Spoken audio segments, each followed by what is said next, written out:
തടിയൂരുമോ?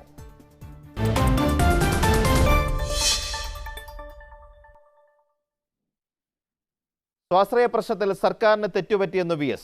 MLA-മാരുടെ നിരാഹാരം ഒത്തുതീർപ്പാക്കണമെന്നും VS അച്യുതാനന്ദൻ ആവശ്യപ്പെട്ടു. പരാമർശം പ്രതിപക്ഷം സർക്കാരിനെതിരെ ആയുധമാക്കിയപ്പോൾ വൈകിട്ട് VS മലക്കം മറിഞ്ഞു.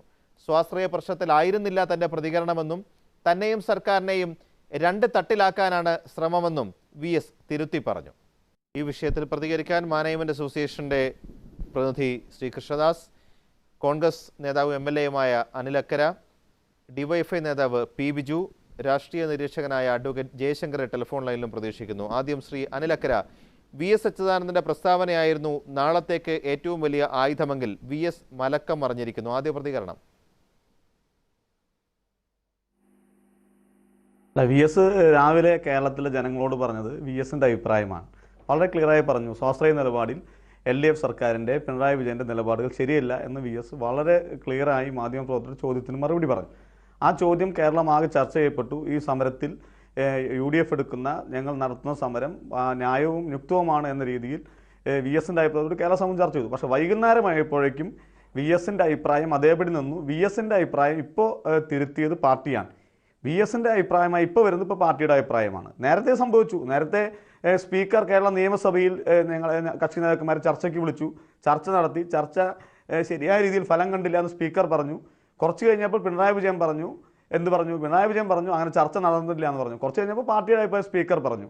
അങ്ങനെ VS അച്യുതാനന്ദനും പിന്നെ സ്പീക്കറും കൂട്ടിലടച്ച തത്തിയായി മാർക്സിസ്റ്റ് പാർട്ടി വൈകുന്നേരം വഴിക്ക് മാറ്റി. VSന്റെ സ്വന്തം അഭിപ്രായവും പിന്നീട് തിരുത്തിയ അഭിപ്രായവും, അങ്ങനെ ആ വിലയിരുത്തലിനോട് എന്താണ് പ്രതികരണം? അല്ല, അങ്ങനെയൊക്കെ അവർക്ക് പറയാം. VS അതിനെ സംബന്ധിച്ച് വൈകുന്നേരം വ്യക്തമാക്കിയിട്ടുണ്ട്. അദ്ദേഹം ഒരു സമരം ഉദ്ഘാടനം ചെയ്യാൻ വന്നു. ആ സമരത്തിനെ കുറിച്ചുള്ള ധാരണയുടെ അടിസ്ഥാനത്തിലാണ് അദ്ദേഹം അത്തരം ഒരു പ്രതികരണം നടത്തിയതെന്നാണ് VS പറഞ്ഞിട്ടുള്ളത്. അത് വിശ്വാസത്തിലെടുക്കുക എന്നുള്ളതാണ്. കാരണം VS എന്താണോ പറയുന്നത് അതാണ് വിശ്വാസത്തിലെടുക്കേണ്ടത്. അല്ലാതെ ഇപ്പോൾ UDFും സമരം നടത്തുന്ന കോൺഗ്രസും പറയുന്നത് മുകളിലേക്ക് എടുക്കേണ്ട കാര്യമില്ല. VS ചോദ്യത്തിന് മറുപടിയായി പറഞ്ഞ വാചകങ്ങൾ വിശ്വാസത്തിലെടുക്കുകയാണെങ്കിൽ VSന് മാധ്യമപ്രവർത്തകർ ചോദിച്ച ചോദ്യം, സ്വാശ്രയ പ്രശ്നത്തിൽ സർക്കാരിന്റെ സമീപനത്തോട് യോജിപ്പുണ്ടോ? ഇല്ല എന്നാണ് അദ്ദേഹം പറഞ്ഞത്. എങ്ങനെ മനസ്സിലാക്കണം അത്? അല്ല, ഒന്ന്, ഈ സമരം രാഷ്ട്രീയ പ്രേരിതമായിട്ടുള്ള സമരമാണെന്ന് എല്ലാ വിഭാഗം ജനങ്ങൾക്കും അറിയാവുന്നതാണ്. AK ആൻ്റണിയുടെ നിർദ്ദേശമുണ്ട്, കോൺഗ്രസ്സുകാരെല്ലാം ജയിലിൽ പോകണം. അപ്പോൾ അതിൻ്റെ ഭാഗമായിട്ടാണ് ഈ കമ്പും കല്ലും മഷിക്കുപ്പിയൊക്കെ ആയിട്ട് കോൺഗ്രസിൻ്റെ നേതാക്കന്മാർ സമരരംഗത്ത് ഇറങ്ങിയിരിക്കുന്നത്. ഇതിനകത്ത് ഈ വർഷത്തെ കരാറുമായി ബന്ധപ്പെട്ട് ഒട്ടേറെ ഗുണം കേരളത്തിൻ്റെ വിദ്യാഭ്യാസ മേഖലയ്ക്കുണ്ട്. കുറേയധികം പാവങ്ങൾക്ക്, പട്ടികജാതിക്കാരന്, പട്ടികവർഗ്ഗക്കാരന്, BPLകാരന്, SCBCക്കാരനൊക്കെ പഠിക്കാനുള്ളൊരു സാഹചര്യം ഈ കരാറിലൂടെ ഉണ്ടായിട്ടുണ്ട്.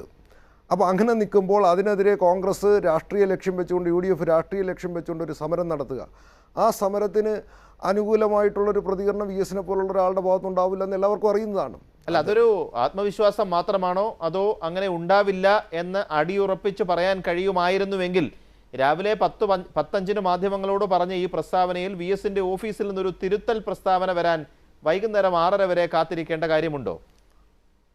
അല്ല, അതൊക്കെ അദ്ദേഹമാണ് വിശദീകരിക്കേണ്ടത്. ഒന്ന്, രാവിലെ ഒരു പ്രതികരണം നടത്തി. ഇന്ന് പാർട്ടി സംസ്ഥാന കമ്മിറ്റി നടക്കുകയാണ്, എല്ലാവർക്കും അറിയുന്നതാണ്. ഇപ്പോൾ അതിനുശേഷമായിരിക്കും ഇങ്ങനെ മാധ്യമങ്ങളിൽ ഈ രൂപത്തിലാണ് വാർത്ത വരുന്നത് എന്നതിനെ സംബന്ധിച്ച് അദ്ദേഹത്തിന് വിവരം കിട്ടിയിട്ടുണ്ടാവുക. ആ വിവരം കിട്ടിയതിന് അടിസ്ഥാനപ്പെടുത്തി അദ്ദേഹം അതിൻ്റെ മറുപടി നൽകി.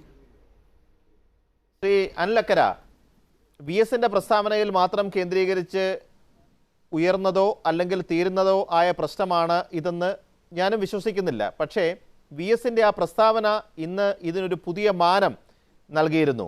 VS തിരുത്തിയത് താങ്കൾ പറയുന്നത് പോലെ ഏത് സാഹചര്യത്തിലാണെങ്കിലും നാളെ നിങ്ങൾക്ക് സഭയിൽ VSന്റെ വാക്കുകളെ കൂടി ഉദ്ധരിക്കാനുള്ളൊരു അവസരം നഷ്ടമായിരിക്കുന്നു. അല്ല, VSന്റെ വാക്കുകളെ പിന്നെ ഉയർത്തി കാണിക്കുകയല്ല UDFന്റെ പ്രധാനപ്പെട്ട ജോലി. ഞങ്ങൾ VS അച്യുതാനന്ദൻ പറഞ്ഞിട്ട് സമരത്തിന് വന്ന ആളുകളല്ല. ഇവിടെ കേരളത്തിലെ സ്വാശ്രയ മേഖലയിൽ ഉണ്ടായിട്ടുള്ള പുതിയ ഫീസുമായി ബന്ധപ്പെട്ടുകൊണ്ടുള്ള വലിയ ഫീസ് വർധനയ്ക്കെതിരായി യൂത്ത് കോൺഗ്രസ്, KSU തുടങ്ങിയ സമരം, ആ സമരത്തെ ഒരു ഘട്ടത്തിൽ ഒരു കാലത്തും കേരള സമൂഹത്തിൽ ഒരു സമരത്തെ നേരിടുന്ന രീതിയിലല്ല മാർക്സിസ്റ്റ് പാർട്ടിയും പിണറായി വിജയൻ്റെ പോലീസുമായി നേരിട്ടത്. ബഹുമാനായ ശ്രീ VM സുധീരൻ സമരപ്പന്തലിരിക്കുമ്പോഴാണ് അവിടേക്ക് ഗ്രനേഡ് തുടങ്ങിയതൊക്കെ വലിച്ചെറിഞ്ഞുകൊണ്ട് ഉണ്ടായത്. അതിനുശേഷം കേരളത്തിൻ്റെ നിയമസഭയിൽ ഞങ്ങൾ സംസാരിച്ചു കൊണ്ടിരിക്കുന്ന സമയത്ത് അതിനുശേഷമുണ്ടായ ചില സംഭവങ്ങളിടയിൽ പോയി പണി നോക്കട എന്ന രീതിയിൽ പിണറായി വിജയൻ പറയുകയുണ്ടായി. അത്തരത്തിലുള്ള വിഷയങ്ങളൊക്കെയാണ് ഈ സമരത്തെ ആളിക്കത്തിച്ചത്. അല്ലാതെ VS അച്യുതാനന്ദൻ്റെ വാക്ക് കേട്ട് സമരത്തിന് ഇറങ്ങിത്തിരിച്ച ആളുകൾ ഞങ്ങൾ. PS അച്യുതാനന്ദൻ പ്രതിക്കൂട്ടിലാക്കുന്നത് മാർക്സിസ്റ്റ് പാർട്ടി നേരത്താണ്. ഇന്ന് വൈകുന്നേരം ആകുമ്പോഴേക്കും അദ്ദേഹത്തിന് ചിലപ്പോൾ ചില ഗുണങ്ങളും ചിലപ്പോൾ ഉണ്ടായിട്ടുണ്ടാകും. ഞാൻ അതിലേക്ക് കടന്നു പോകുന്നില്ല. ചിലപ്പോൾ അദ്ദേഹത്തിന് സെക്രട്ടേറിയറ്റിനകത്ത് റൂം അനുവദിച്ചിട്ടുണ്ടാകാം, അങ്ങനെ ചില താല്പര്യങ്ങളൊക്കെ അതിനകത്തുണ്ടാകും. ഞാൻ അതിലേക്ക് കടന്നു പോകുന്നില്ല. നമ്മുടെ മുന്നിലെ പ്രശ്നം ഇതല്ല. ബഹുമാനായ ഉമ്മൻചാണ്ടി നിയമസഭയിൽ വളരെ വ്യക്തമായി പിണറായി വിജയനോട് ചോദിച്ചു. എന്താണ് ചോദിച്ചത്? ഇവിടെ പിന്നെ പെരിയാരം മെഡിക്കൽ കോളേജിൽ ഫീസ് വർധന 1 ലക്ഷമാക്കി വർദ്ധിപ്പിച്ചു. മറ്റ് സ്വാശ്രയ മെഡിക്കൽ കോളേജിൽ വർദ്ധിപ്പിച്ചതിനേക്കാൾ കൂടുതൽ പെരിയാരം മെഡിക്കൽ കോളേജിൽ 1 ലക്ഷം രൂപയായി വർദ്ധിപ്പിച്ചു. അപ്പോൾ മുഖ്യമന്ത്രി പറഞ്ഞത് ഈ ഫീസ് ഏകീകരിച്ചു എന്നാണ്. പക്ഷേ പെരിയാരം മെഡിക്കൽ കോളേജിലെ NRI സീറ്റിലും മാനേജ്മെന്റ് സീറ്റിൽ വ്യത്യസ്തമാണ്. മെറിറ്റ് സീറ്റ് പരിയാരത്തെ മാത്രം ഫീസ് കുറച്ചാൽ സമരം തീർക്കാം എന്നൊരു ഉപാധിയുടെ സ്വരമാണോ അത്? മാർക്സിസ്റ്റ് പാർട്ടിക്ക്, ഗവൺമെന്റിന്, സ്പീക്കർക്ക്, അച്യുതാനന്ദന്, പിണറായി വിജയൻ, ഇവർക്ക് 3 പേർക്ക് ഈ വിഷയത്തിൽ യോജിപ്പില്ല. പിന്നെ ഞങ്ങൾ അല്ലക്കര പരിയാരത്തെ ഫീസ് മാത്രം കുറച്ച് മുഖം രക്ഷിച്ചാൽ സമരത്തിൽ നിന്ന് പിന്നോട്ട് പോകാമെന്നുള്ള ഒരു ഉപാധിയുടെ സ്വരമാണോ ഇത്? അല്ലല്ല, ഞങ്ങൾ അതിനകത്ത് പറഞ്ഞത് ഈ സമരത്തിന്റെ ഇടയിൽ അവിടെ ശ്രീ VT ബലറാം ഉന്നയിച്ച അടിയന്തര പ്രമേയ ചർച്ചയിൽ അതിന് മറുപടിയായി മുഖ്യമന്ത്രി പറഞ്ഞ വാക്കുകളാണ്. മുഖ്യമന്ത്രി പറഞ്ഞു ഇത് സ്വാശ്രയ കോളേജുകളിലെ ഈ കരാറ് ഗവൺമെന്റ് ഗുണകരമായി ഏകീകരിച്ചു എന്ന് പറഞ്ഞപ്പോഴാണ് ഉമ്മൻചാണ്ടി ഉപചോദ്യമായി ഏറ്റത്. ആ ഉപചോദ്യത്തിൽ പിണറായി വിജയന് മറുപടി ഉണ്ടായില്ല എന്നാണ് ഞാൻ സൂചിപ്പിച്ചത്. അല്ലാതെ ഇവിടെ പെരിയാരത്തെ കോളേജിന്റെ വിഷയത്തിലല്ലല്ലോ പ്രശ്നം. അല്ല, പരിയാരത്തെ ഫീസ് മാത്രം കുറച്ചാൽ സമരം ഒത്തുതീർക്കാമെന്നും അതിനുപോലും ഭരണ നേതൃത്വം തയ്യാറല്ല എന്നുമൊക്കെ ചില വർത്തമാനങ്ങൾ ഇടനാഴികളിലൂടെ കേൾക്കുന്നുണ്ട്. അതുകൊണ്ടാണ് ഞാനത് ആവർത്തിച്ച് ചോദിച്ചത്. അല്ലല്ല, പെരിയാരം മെഡിക്കൽ കോളേജിന്റെ വിഷയമാണെങ്കിൽ നമുക്ക് പെരിയാരം മെഡിക്കൽ കോളേജ് മാത്രം പറഞ്ഞാൽ പോരെ. ഇവിടെ പെരിയാരം മെഡിക്കൽ കോളേജിന്റെ വിഷയമല്ലോ നമ്മൾ പറഞ്ഞത് കഴിഞ്ഞ 5 വർഷക്കാലം UDF കാലത്തുണ്ടായ ഫീസ് വർധനവ് ഒറ്റയടിക്ക് 100 എന്നാണ്. അതിന് അന്ന് സമരം ചെയ്ത ആളുകളാണ്. 10,000 രൂപ ഫീസ് വർദ്ധിപ്പിക്കുക സമരം ചെയ്ത ആളുകളാണ്. 1 ലക്ഷം രൂപ പെരിയാരം മെഡിക്കൽ കോളേജിൽ വർദ്ധിച്ചപ്പോൾ അതിനെതിരെ സമരം ചെയ്യാതിരിക്കുന്നത്. ഞാൻ തിരിച്ചു വരാം താങ്കളിലേക്ക്. ശ്രീ കൃഷ്ണദാസ്, എന്തായാലും നിയമസഭ നടക്കുന്നത് കൊണ്ടും നിയമസഭാ സമ്മേളനം അടുത്ത ദിവസങ്ങളിലെങ്ങും പൂർത്തിയാകാത്തത് കൊണ്ടും ഈ പ്രശ്നം പെട്ടെന്ന് കെട്ടടങ്ങാൻ സാധ്യത കുറവാണ്. പ്രതിപക്ഷം ആവശ്യപ്പെടുന്നത് ഫീസ് ഇളവ് തന്നെയാണ്. അങ്ങനെ ഒരു സമരത്തിലേക്ക് സർക്കാരിന് എത്താൻ കഴിയുമോ? അത് മാനേജ്മെന്റുകൾക്ക് അംഗീകരിക്കാവുന്നതാണോ? ഞാൻ ആ വിഷയത്തിലേക്ക് വരാം. എന്തായാലും ഈ സമരത്തിന്റെ പ്രസക്തി ഇന്നേക്ക് നഷ്ടപ്പെട്ടിരിക്കുക. കാരണം 28-ാം തീയതിയും 29-ാം തീയതിയുമായി കേരളത്തിലെ മിക്കവാറും എല്ലാ മെഡിക്കൽ കോളേജിലും ക്ലാസ്സുകൾ ആരംഭിച്ചു. മെഡിക്കൽ കൗൺസിൽ ഓഫ് ഇന്ത്യ പറയുന്നത് 30-ാം തീയതിക്കകം ഇതെല്ലാം ആരംഭിക്കണം. അതിനനുസരിച്ച് എല്ലാം ആരംഭിച്ചു. യൂണിവേഴ്സിറ്റിയും ലിസ്റ്റുകൾ ചോദിച്ചു. യൂണിവേഴ്സിറ്റിയിലും രജിസ്ട്രേഷൻ കഴിഞ്ഞു. ഇപ്പൊ സത്യത്തിൽ സമരം ചെയ്യാനോ അല്ലെങ്കിൽ ഇതുമായി ഒരു വിവാദം ഉണ്ടാക്കാനോ ഉള്ള ഒരു വേദിയോ അതിനുള്ള ഒരു അവസരമോ ഇപ്പൊ ഇല്ല. ഇപ്പൊ എന്തിനാ സമരം എന്ന് ചോദിച്ചാൽ തീർത്തും രാഷ്ട്രീയമാണ്. ഞാൻ അതിലേക്ക് കിടക്കുന്നില്ല. ഇപ്പൊ ചോദിച്ച ചോദ്യത്തിന് ഒരു മറുപടി എനിക്ക് പറയുവാനുണ്ട്. 2015 കരാർ അനുസരിച്ച് കേരളത്തിലെ പ്രൈവറ്റ് മേഖലയിലെ മെഡിക്കൽ കോളേജുകൾ ഒരു വിദ്യാർത്ഥിക്ക് 50% സീറ്റിൽ കിട്ടിയ ഫീസ് എന്ന് പറയുന്നത് 1,28,000 രൂപയാണ്.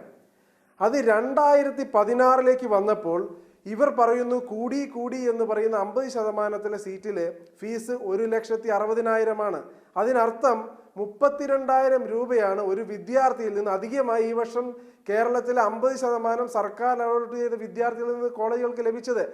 നിൽക്കട്ടെ, അതേസമയം കഴിഞ്ഞ UDF സർക്കാരിൻ്റെ കാലത്ത് ക്രിസ്ത്യൻ ഫെഡറേഷൻ കോളേജുകളിൽ 50% സീറ്റുകളിൽ 4 ലക്ഷത്തിനാണ് അലോട്ട്മെന്റ് നടത്തിയത്. അത് പലപ്പോഴും കഴിഞ്ഞ വർഷം ഉമ്മൻചാണ്ടി സർക്കാർ വന്ന വേളയിൽ കരാറിൽ ഏർപ്പെട്ടത് കൊണ്ട് മാത്രം. അങ്ങനെ അവർ 2 കോടിയാണ് 50% സീറ്റിൽ അന്ന് അവർ നേടിയത്. എന്നാൽ 2016 ഈ 50% സീറ്റിലേക്ക് ഇന്ന് 4,40,000 അലോട്ട്മെന്റ് നടത്തിയിരിക്കുന്നു. അതായത് 2 കോടി. അല്ല, ഈ കണക്കുകൾ പലതവണ നമ്മൾ ചർച്ച ചെയ്താണ്. താങ്കളുടെ വാദം ഞാൻ മുഖവിലേക്ക് എടുത്തുകൊണ്ട് വ്യക്തമായി ഒരു കാര്യം ചോദിക്കുകയാണ്. അതായത് ഇനി സാങ്കേതികമായി ഫീസ് കുറയ്ക്കൽ പോലെ ഒരു കാര്യം ആലോചിക്കാനേ കഴിയില്ല നിയമപരമായി പ്രവേശന നടപടികൾ പൂർത്തിയായതുകൊണ്ട് എന്നതാണോ താങ്കളുടെ വാദം? അതല്ല, 1 രൂപ പോലും ഫീസ് കുറയ്ക്കാൻ ഞങ്ങൾക്കാവില്ല എന്നതാണോ? ഇതിനകത്ത് സാങ്കേതികമായും കുറയ്ക്കാൻ കഴിയില്ല. അതുമല്ല, കോളേജിന്റെ ഭാഗത്തുനിന്നും കുറയ്ക്കാൻ സാധ്യമല്ല. കാരണം ഇപ്പൊ അതിലേക്ക് ഞാൻ പറയാം. കാരണം ഇപ്പോൾ ജെയിംസ് കമ്മിറ്റിയുടെ ബഹുമാനപ്പെട്ട ജെയിംസ് കമ്മിറ്റി കേരളത്തിലെ 3 മെഡിക്കൽ കോളേജുകൾ, കരാറിൽ ഏർപ്പെടാത്ത 3 മെഡിക്കൽ കോളേജുകൾക്ക് ഫീസ് ഫിക്സ് ചെയ്ത് കൊടുത്തിട്ടുണ്ട്. 10 ലക്ഷം രൂപ വെച്ചിട്ട് വരവ് ചെലവ് കണക്ക് കൊടുത്തതിന്റെ അടിസ്ഥാനത്തിൽ. അപ്പോൾ ഇപ്പൊ കേരള സർക്കാർ അതിനെ ചാലഞ്ച് ചെയ്തുകൊണ്ട് നാളെ സുപ്രീം കോടതിയിൽ പോവുകയാണ്. അതിനർത്ഥം ഞങ്ങൾ ഇതിന്റെ ആരംഭത്തിൽ പറഞ്ഞതുപോലെ ഇത് ഒരേപോലെ ഫീസുമായി മുന്നോട്ട് പോയാൽ കേരളത്തിൽ 50% പാവപ്പെട്ട വിദ്യാർത്ഥികൾക്ക് പഠിക്കാനുള്ള അവസരമാണ് ഇല്ലാതെയാവുന്നത്. ഇന്നത് കേവലം 1,60,000 രൂപയ്ക്ക് പഠിപ്പിക്കാൻ ഇവിടെ 10-15ഓളം കോളേജുകളുണ്ട് എന്നുള്ള വസ്തുത മറക്കരുത്. അത് മറന്നുകൊണ്ടാണ് ഈ സമരം മുന്നോട്ട് പോകുന്നതെങ്കിൽ ഈ സമരത്തിന്റെ പ്രസക്തി ജനങ്ങൾ യാതൊരു തരത്തിലും അംഗീകരിക്കുകയില്ല. ഇതിപ്പോൾ ഓൾറെഡി ക്ലാസ്സുകൾ തുടങ്ങി. ഇനി ഈ സമരവുമായി മുന്നോട്ട് പോകുന്നതുകൊണ്ട് രാഷ്ട്രീയ ലാഭമല്ലാതെ മറ്റു വിദ്യാർത്ഥികൾക്കോ അതല്ലെങ്കിൽ രക്ഷിതാക്കൾക്കോ ലാഭമൊന്നുമില്ല. ഞാൻ തിരിച്ചു വരാം ഇടവേളയ്ക്ക് ശേഷം. അനിൽ അക്കര, ഇവിടെ നേരത്തെ കൃഷ്ണദാസ് പറഞ്ഞതുപോലെ സമരം ഇനി തുടരുന്നതിൽ തന്നെ പ്രസക്തിയില്ല. എന്ത് ലക്ഷ്യത്തിന് വേണ്ടിയാണ് നിങ്ങൾ സമരം ചെയ്യുന്നത്? 2 പ്രധാനപ്പെട്ട സാഹചര്യങ്ങൾ നിലനിൽക്കുന്നു. ഒന്ന്, സാങ്കേതികമായി തന്നെ ഇനി ഈ പ്രവേശന നടപടികളിൽ ഒരു തിരുത്തലാവില്ല എന്ന് മാനേജ്മെൻറ്റ് അസോസിയേഷനും സർക്കാരും ആവർത്തിച്ചു പറയുന്നു. കാരണം സുപ്രീം കോടതി തന്നെ കഴിഞ്ഞ ദിവസം ഇതുവരെ നടന്നത് ശരി, ഇനിയുള്ളതിന് പുതിയ രീതിയിൽ മാത്രം മതി എന്ന് പറയുമ്പോൾ ഇതുവരെ നടന്ന നടപടികൾ പൂർണ്ണമായും അംഗീകരിച്ചുകൊണ്ട് അതൊരു അടഞ്ഞ അധ്യായമായി രേഖപ്പെടുത്തുന്നു. 2, ഫീസ് കുറയ്ക്കുന്ന കാര്യത്തിൽ മാനേജ്മെൻറ്റിന് ഒരു തരത്തിലുള്ള വിട്ടുവീഴ്ചയ്ക്കും തയ്യാറല്ല. അതുകൊണ്ട് സാങ്കേതികമായി പോലും ഒരു തിരുത്തലിന് സാധ്യതയോ സാഹചര്യമോ ഇല്ലാത്തിടത്താണോ നിങ്ങളുടെ സമരം തുടരുന്നത്?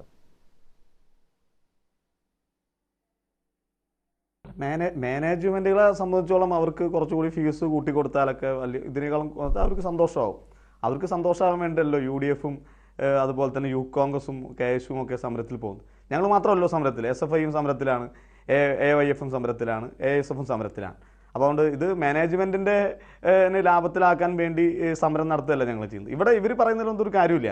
കാരണം ഇവിടെ AK ആന്റണി 50% എന്ന പോളിസി വെച്ചിട്ടാണ് ഈ കോളേജുകൾ തുടങ്ങാൻ തീരുമാനിച്ചത്. ഇപ്പോൾ ഇവിടെ നടന്നുകൊണ്ടിരിക്കുന്നത് എന്താ?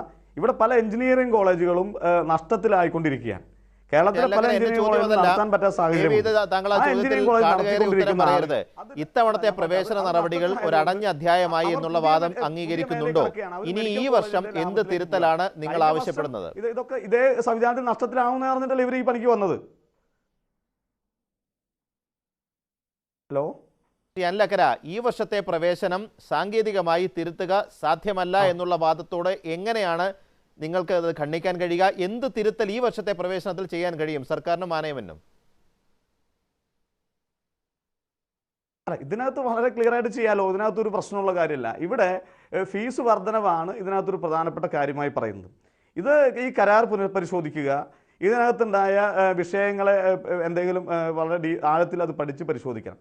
ഫീസ് വർധനവ് ഈ വർഷം ഇവർ ഈടാക്കിയെന്നാണ് പറയുന്നത്. ഇവർക്ക് ഈ വർഷത്തെ ഫീസ് അടുത്ത വർഷം കുറച്ച് കൊടുക്കാലോ. ഇപ്പം ഈ വർഷം ഈടാക്കുന്ന 2.5 ലക്ഷം രൂപ ഫീസാണെങ്കിൽ അത് കരാറിൻ്റെ അടിസ്ഥാനത്തിൽ കുറച്ചാൽ അടുത്ത വർഷത്തെ ഫീസ് കുറവ് വരുത്തിയാൽ മതി. ഈ വർഷത്തെ അഡ്മിഷൻ നേടിയ ഒരു വിദ്യാർത്ഥിയെ സംബന്ധിച്ച് ഒരു തിരുത്തൽ സാധ്യമല്ല എന്ന് താങ്കൾ തന്നെ പരോക്ഷമായി സമ്മതിക്കുന്നു. അല്ലല്ല, ഞാൻ അതല്ല പറഞ്ഞത്. ഞാൻ ഇതിന് എന്താണ് കാരണം, ഇതിന്റെ സാങ്കേതികത്വം ചോദിച്ചപ്പോഴാണ് ഞാൻ പറഞ്ഞത്. അല്ല, ഞാൻ ലളിതമായൊരു സംശയം ചോദിക്കട്ടെ. ഇപ്പൊ 2,50,000 രൂപ ഫീസാണ് ഈ സർക്കാർ മാനേജ്മെന്റുമായി ധാരണയിലുണ്ടാക്കി പ്രഖ്യാപിച്ചത്. 2 ലക്ഷം രൂപയാക്കി ഇനി ഫീസ് കുറയ്ക്കുന്നു. പക്ഷേ 2,50,000 രൂപ ഫീസ് ആയതുകൊണ്ട് പ്രവേശനത്തിന് യോഗ്യയായ ഒരു വിദ്യാർത്ഥി ആ യോഗ്യത ഉണ്ടായിട്ടും അഡ്മിഷൻ നേടാതെ തിരികെ പോയെങ്കിൽ പിന്നീട് ഈ ഓൺലൈൻ അലോട്ട്മെന്റിനെല്ലാം ശേഷം ഈ ഫീസ് ഇളവ് പ്രഖ്യാപിച്ചു കഴിഞ്ഞാൽ ആ വിദ്യാർത്ഥിക്ക് വേണമെങ്കിൽ ഒരു നിയമയുദ്ധത്തിന് പോകാം. അല്ല, അത് ഞാൻ സൂചിപ്പിച്ചല്ലോ, അതിനകത്ത് ആ തരത്തിലുള്ള പ്രശ്നങ്ങളുണ്ട്. ആ തരത്തിലുള്ള പ്രശ്നങ്ങളുള്ളതുകൊണ്ടാണ് ഉമ്മൻചാണ്ടി പെരിയാർ മെഡിക്കൽ കോളേജിൻ്റെ കാര്യത്തിൽ അത് സൂചിപ്പിച്ചത്. അത് അഡ്മിഷൻ മുമ്പ് ആ രീതിയിലേക്ക് പോകണം എന്നുകൊണ്ടാണ് ഉമ്മൻചാണ്ടി പെരിയാർ മെഡിക്കൽ കോളേജിൻ്റെ കാര്യത്തിൽ സൂചിപ്പിച്ചത്. അങ്ങനെ പോകാൻ കഴിയില്ല എന്നുള്ളതുകൊണ്ട് ഫീസ് കുറയ്ക്കുന്ന കാര്യത്തിലൊക്കെ ഇപ്പോൾ തീരുമാനം എടുത്താൽ മതി. അതിനകത്ത് വേറെ തരത്തിലുള്ള പ്രശ്നങ്ങളൊന്നുമില്ല. പക്ഷേ ഇത് വളരെ ബോധപൂർവമാണ്. ഇത് മാനേജ്മെന്റുകൾ ഇത് ലാഭത്തിലല്ല. ഇത് ചാരിറ്റബിൾ സൊസൈറ്റി അല്ലേ? ഞാൻ സുരേഷ് ചർച്ചകൾ വന്നെത്തുന്നത് കേവലം പരിയാരം മെഡിക്കൽ കോളേജ് പ്രശ്നത്തിലേക്കാണ്. അവിടെ എൻ്റെ ആദ്യത്തെ ചോദ്യത്തിന്റെ പ്രസക്തി വീണ്ടും കൂടുകയാണ്. ഇതിനിടയ്ക്ക് ഒരു പുതിയ വാർത്ത, കണ്ണൂർ കരുണ മെഡിക്കൽ കോളേജുകളിലെ പ്രവേശനം ജെയിംസ് കമ്മിറ്റി റദ്ദാക്കി എന്നുള്ളതാണ്. ശ്രീ ജയശങ്കർ, ഒരു ഭാഗത്ത് സ്വാശ്രയ സമരം ഭരണമുന്നണിയും പ്രതിപക്ഷവും തമ്മിലുള്ള ഏറ്റവും വലിയ ഈ സർക്കാർ വന്നതിന് ശേഷമുള്ള ഒരു രാഷ്ട്രീയ യുദ്ധമായി മാറുമ്പോഴാണ് VS ഇന്ന് രാവിലെ 10 മണിക്ക് മാധ്യമപ്രവർത്തകരുടെ ചോദ്യത്തിനൊരു മറുപടി പറയുന്നത്.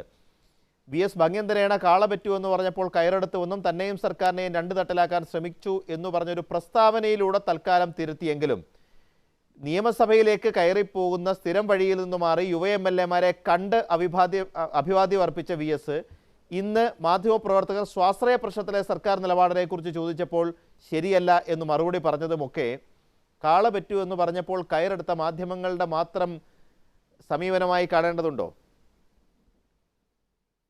വ്യക്തമാക്കട്ടെ, ഈ കാര്യത്തിൽ VS-ന്റെ നിലപാടിനോട് യോജിപ്പുള്ള ആള്. കാരണം എന്താ വെച്ചാൽ കാള പറ്റോ കയറെടുത്തോ എന്നുള്ളതല്ല, ഇതിൽ വലിയൊരു വഞ്ചനയുണ്ട്. അതിലെന്താ പ്രശ്നം വരും? ഈ കഴിഞ്ഞ 5 വർഷവും സ്വാശ്രയ മാനേജ്മെന്റുകളെ നിരക്ക് നിർത്തണം, മൂക്ക് കയറിടണം എന്ന് പറഞ്ഞുകൊണ്ടിരുന്ന ആളുകളാണ് CPM-കാർ, ഇടതുപക്ഷ മുന്നണിക്കാർ. ഞാൻ ഏതെങ്കിലും ഒരു പാർട്ടിയെ കുറ്റപ്പെടുത്തലാണ്. അത് കഴിഞ്ഞ് ഈ സർക്കാർ അധികാരത്തിൽ വന്നപ്പോൾ എന്താ ചെയ്തത്? ഒന്ന്, സുപ്രീം കോടതി വിധിക്കനുസരിച്ച് കൗൺസിലിംഗ് നടത്തും എന്ന് ആദ്യം പ്രഖ്യാപിച്ചു. അതങ്ങനെ നടത്താൻ പറ്റുള്ളൂ, സുപ്രീം കോടതി വിധിക്കുന്നത് നടപ്പാക്കാൻ വേണ്ടിയിട്ടാണ്. അതിനെ സംബന്ധിച്ച് ഹൈക്കോടതിയിൽ കേസ് വന്നു. ഹൈക്കോടതി തികച്ചും തെറ്റായ ഒരു വിധി പുറപ്പെടുവിച്ചു. സുപ്രീം കോടതി വിധിയുടെ അന്തസത്തയ്ക്കെതിരായ ഒരു വിധി കൽപ്പിച്ചു. ആ വിധി വന്നപ്പോൾ അതിനെതിരെ തൽക്ഷണം സുപ്രീം കോടതിയെ സമീപിച്ച് ഒരു അനുകൂല ഉത്തരവ് നേടിയിരുന്നെങ്കിൽ ഒരുപാട് വിദ്യാർത്ഥികൾക്ക് അതിന്റെ ഗുണം കിട്ടുമായിരുന്നു. അത് ചെയ്തില്ല. അതിന് പകരം ആ വിധി അതേപടി അംഗീകരിച്ചു. അംഗീകരിച്ചത് മാത്രമല്ല, ഈ വിധി സർക്കാരിന് ഒരു തിരിച്ചടി അല്ല എന്ന് വ്യാഖ്യാനിച്ച് ഈ വർഷത്തെ അർഹരായ വിദ്യാർത്ഥികൾക്ക് അവസരം കിട്ടാത്ത രീതിയിലുള്ള ഒരു സൗകര്യം ഉണ്ടായി. സുപ്രീം കോടതിയിൽ കേന്ദ്ര സർക്കാർ ചോദ്യം ചെയ്തപ്പോൾ സുപ്രീം കോടതി ഖണ്ഡിതമായിട്ട് പറഞ്ഞു, എന്താണ്, സുപ്രീം കോടതി വിധി അനുസരിച്ച് തന്നെ വേണം, അല്ലാതെ മാനേജ്മെന്റുകൾക്ക് സ്വന്തം നിലയ്ക്ക് കൗൺസിലിംഗ് നടത്താൻ പാടില്ലായിരുന്നു. പിന്നെ നടന്നു പോയത് കൊണ്ട് ഞങ്ങൾ ഇടപെടുന്നില്ല എന്ന് പറഞ്ഞു. കാരണം കേരള ഗവൺമെന്റ് അപ്പീൽ കൊടുത്തിട്ടില്ല. ഇത് താല്പര്യ കക്ഷി കേരള ഗവൺമെന്റ്. ജയശങ്കർ, താങ്കളുടെ ശ്രദ്ധയിലേക്ക് ഒരു പുതിയ വിവരം കൂടി ഞാൻ ഒന്ന് അവതരിപ്പിക്കുകയാണ്. അതായത് കണ്ണൂർ കരുണ മെഡിക്കൽ കോളേജുകളിലെ പ്രവേശനം ജെയിംസ് കമ്മിറ്റി റദ്ദാക്കി. പ്രവേശനം സുതാര്യമല്ല എന്ന് ജെയിംസ് കമ്മിറ്റി കണ്ടെത്തുകയും ഇനി ഈ കോളേജുകളിൽ ഏകീകൃത കൗൺസിൽ നടത്തണമെന്നും ജെയിംസ് കമ്മിറ്റി നിർദ്ദേശിച്ചിട്ടുണ്ട്. താങ്കൾക്ക് തുടരാം. അല്ല, ഞാൻ പറഞ്ഞ ആളാണ്. ഞാൻ പറഞ്ഞുകൊണ്ട് വന്നത്, ഈ ഒരു മാനേജ്മെന്റിലും ഇത് സുതാര്യമല്ല, മൊത്തം തട്ടിപ്പാണ്. ഇവിടെ കഴിഞ്ഞ UDF-ന്റെ സർക്കാരിന്റെ കാലത്ത് തട്ടിപ്പറിച്ച ആൾക്കാർ ഈ സർക്കാർ വരുമ്പോൾ അവരുടെ നിലപാട് മാറ്റും. അവർ ഇനിമേലിൽ കുഴ വാങ്ങിക്കുകയില്ല, ഇനിമേലിൽ തലവരി വാങ്ങിക്കില്ല എന്നൊക്കെ വിചാരിക്കണമെങ്കിൽ, അങ്ങനെ വിശ്വസിക്കുകയാണെങ്കിൽ ഇവർക്കൊക്കെ മാനസാന്തരം ഉണ്ടായി. കേരളത്തിൽ ഇടതുപക്ഷ ഗവൺമെന്റ് വന്നപ്പോൾ LDF ഒരു എല്ലാം ശരിയാവും പറഞ്ഞു. അതിന്റെ അടിസ്ഥാനത്തിൽ എല്ലാവരും നിലപാട് മാറ്റിയോ? ആരും കുഴ വാങ്ങിക്കുന്നില്ലേ? ഇത് ഏത് ലോകത്താണ് നിങ്ങൾ ജീവിക്കുന്നത്? അതേ തലവരി അതിനേക്കാൾ കൂടിയ നിരക്കിൽ വാങ്ങിക്കുന്നുണ്ട്, കോഴ നടക്കുന്നുണ്ട്, സകല വെറുതെ വൃത്തികേടുകൾ നടക്കുന്നുണ്ട്. ഞാൻ പറഞ്ഞത് സർക്കാരിന്റെ കുറ്റമല്ല, ഇവിടെ ഈ വക എല്ലാ വൃത്തികേടുകളും നടക്കുന്നുണ്ട്. അതിന് പുറമെ ഫീസ് 60,000 കണ്ട് കൂട്ടി. എന്ത് തോന്നിവാസമാണ്! തെമ്മാടിത്തരമെന്നല്ലാതെ മലയാളത്തിൽ വല്ല വാക്കുണ്ടോ? ഞാനും ഇടതുപക്ഷ മുന്നണിക്ക് വോട്ട് ചെയ്ത ആളാണ്, ഇടതുപക്ഷ രാഷ്ട്രീയത്തിൽ വിശ്വസിക്കുന്ന ആളാണ്. ഇത് ശുദ്ധമായ വഞ്ചനയാണ്. എനിക്ക് കോൺഗ്രസിനോട് ഒരു താല്പര്യമില്ല. ഈ നിരാഹാരം കിടക്കുന്ന ആളുകളൊക്കെ യാതൊരു ഉത്തമ വിശ്വാസമില്ലാതെ നിരാഹാരം കിടക്കുന്നവരാണെന്ന് ഉറപ്പിച്ച് പറയുമ്പോൾ തന്നെ ഞാൻ പറയട്ടെ, ഇത് ശുദ്ധ തോന്നിവാസമാണ് സർക്കാർ ചെയ്യുന്നത്. അതിന്റെ വിദ്യാർത്ഥികളെയും അവരുടെ രക്ഷകർത്താക്കളെയും വഞ്ചിക്കുന്ന പരിപാടിയാണ് ബഹുമാനപ്പെട്ട പിണറായി വിജയൻ. മെറിറ്റ് ഉറപ്പാക്കാൻ വേണ്ടി മാനേജ്മെന്റുകളോട് സമരസപ്പെടേണ്ടി വന്നു എന്നുള്ള വാദത്തോട് പോലും താങ്കൾക്ക് യോജിപ്പില്ല? എനിക്ക് യാതൊരു യോജിപ്പില്ല. ഇത് അതിഭയങ്കരമായ വഞ്ചനയാണ്, വഞ്ചനയാണ്, വഞ്ചനയാണ്, വഞ്ചനയാണ്. ദയവേദി തുടർന്ന് ഞാൻ തിരിച്ചു വരാം താങ്കളുടെ ഒരു ഇടവേളയ്ക്ക് ശേഷം.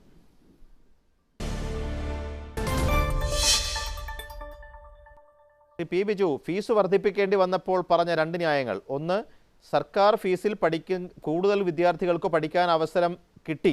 2, മെറിറ്റ് ഉറപ്പാക്കാൻ കഴിഞ്ഞു. നീറ്റ് മെറിറ്റെങ്കിലും മാനേജ്മെന്റ് സീറ്റിലേക്ക് ഉറപ്പാക്കാൻ കഴിഞ്ഞുവെന്ന്. അന്നേ വ്യാപകമായ പരാതി ഉയർന്നിരുന്നു. ഇപ്പോൾ ജെയിംസ് കമ്മിറ്റി 2 കോളേജുകളുടെ കാര്യത്തിൽ പ്രവേശന നടപടികൾ റദ്ദാക്കിക്കൊണ്ടുള്ള തീരുമാനം പരസ്യമാക്കിയിരിക്കുന്നു. ഏകീകൃത കൗൺസിലിംഗിലേക്ക് പോവുകയുമാണ്. മെറിറ്റ് അടിസ്ഥാനത്തിൽ മാത്രമാണ് കാര്യങ്ങൾ നടക്കുന്നത് എന്നുള്ള വാദം തെറ്റാണ് എന്നതിനൊരു തെളിവാവുകയല്ല ഇത്. ജെയിംസ് കമ്മിറ്റി ചെയ്തത് സർക്കാരിൻ്റെ നേട്ടമായിട്ട് വേണമെങ്കിൽ മറുഭാഗത്ത് വാദിക്കാമെങ്കിലും. ഒന്നാമത്തെ പ്രശ്നം, കൗൺസിലിംഗ് നടത്തുന്നത് മാനേജ്മെൻറ്റുകളാണ്. അത് ഹൈക്കോടതി വിധിയിലൂടെ അവർ നേടിയെടുത്താണ്. ആദ്യ ഗവൺമെൻറ് ഒരു ഉത്തരവ് കൊടുത്തു, ഗവൺമെൻറ് തന്നെ ഏകീകൃത കൗൺസിലിംഗ് നടത്തുമെന്ന് പറഞ്ഞു. രണ്ടാമത് ആ ഉത്തരവിനെ ചലഞ്ച് ചെയ്തുകൊണ്ട് മാനേജ്മെൻറ്റുകൾ കോടതിയിൽ പോയി. കോടതി മാനേജ്മെൻറ്റുകൾക്ക് അവരുടെ സീറ്റിൽ കൗൺസിലിംഗ് നടത്താനുള്ള അവകാശം കൊടുത്തു. പക്ഷേ സുപ്രീം കോടതി വിധിയുണ്ട്, മെറിറ്റ് അടിസ്ഥാനത്തിലേ പ്രവേശനം നടത്താൻ പാടുള്ളൂ, നീറ്റ് സ്കോറിൽ നിന്നേ പ്രവേശനം നടത്താൻ പാടുള്ളൂ. ഇതിന് വിരുദ്ധമായി ഏതെങ്കിലും കോളേജുകൾ ചെയ്തിട്ടുണ്ടെങ്കിൽ അവർക്കെതിരെ നിയമ നടപടികൾ സ്വാഭാവികമായി സ്വീകരിക്കേണ്ടി വരും.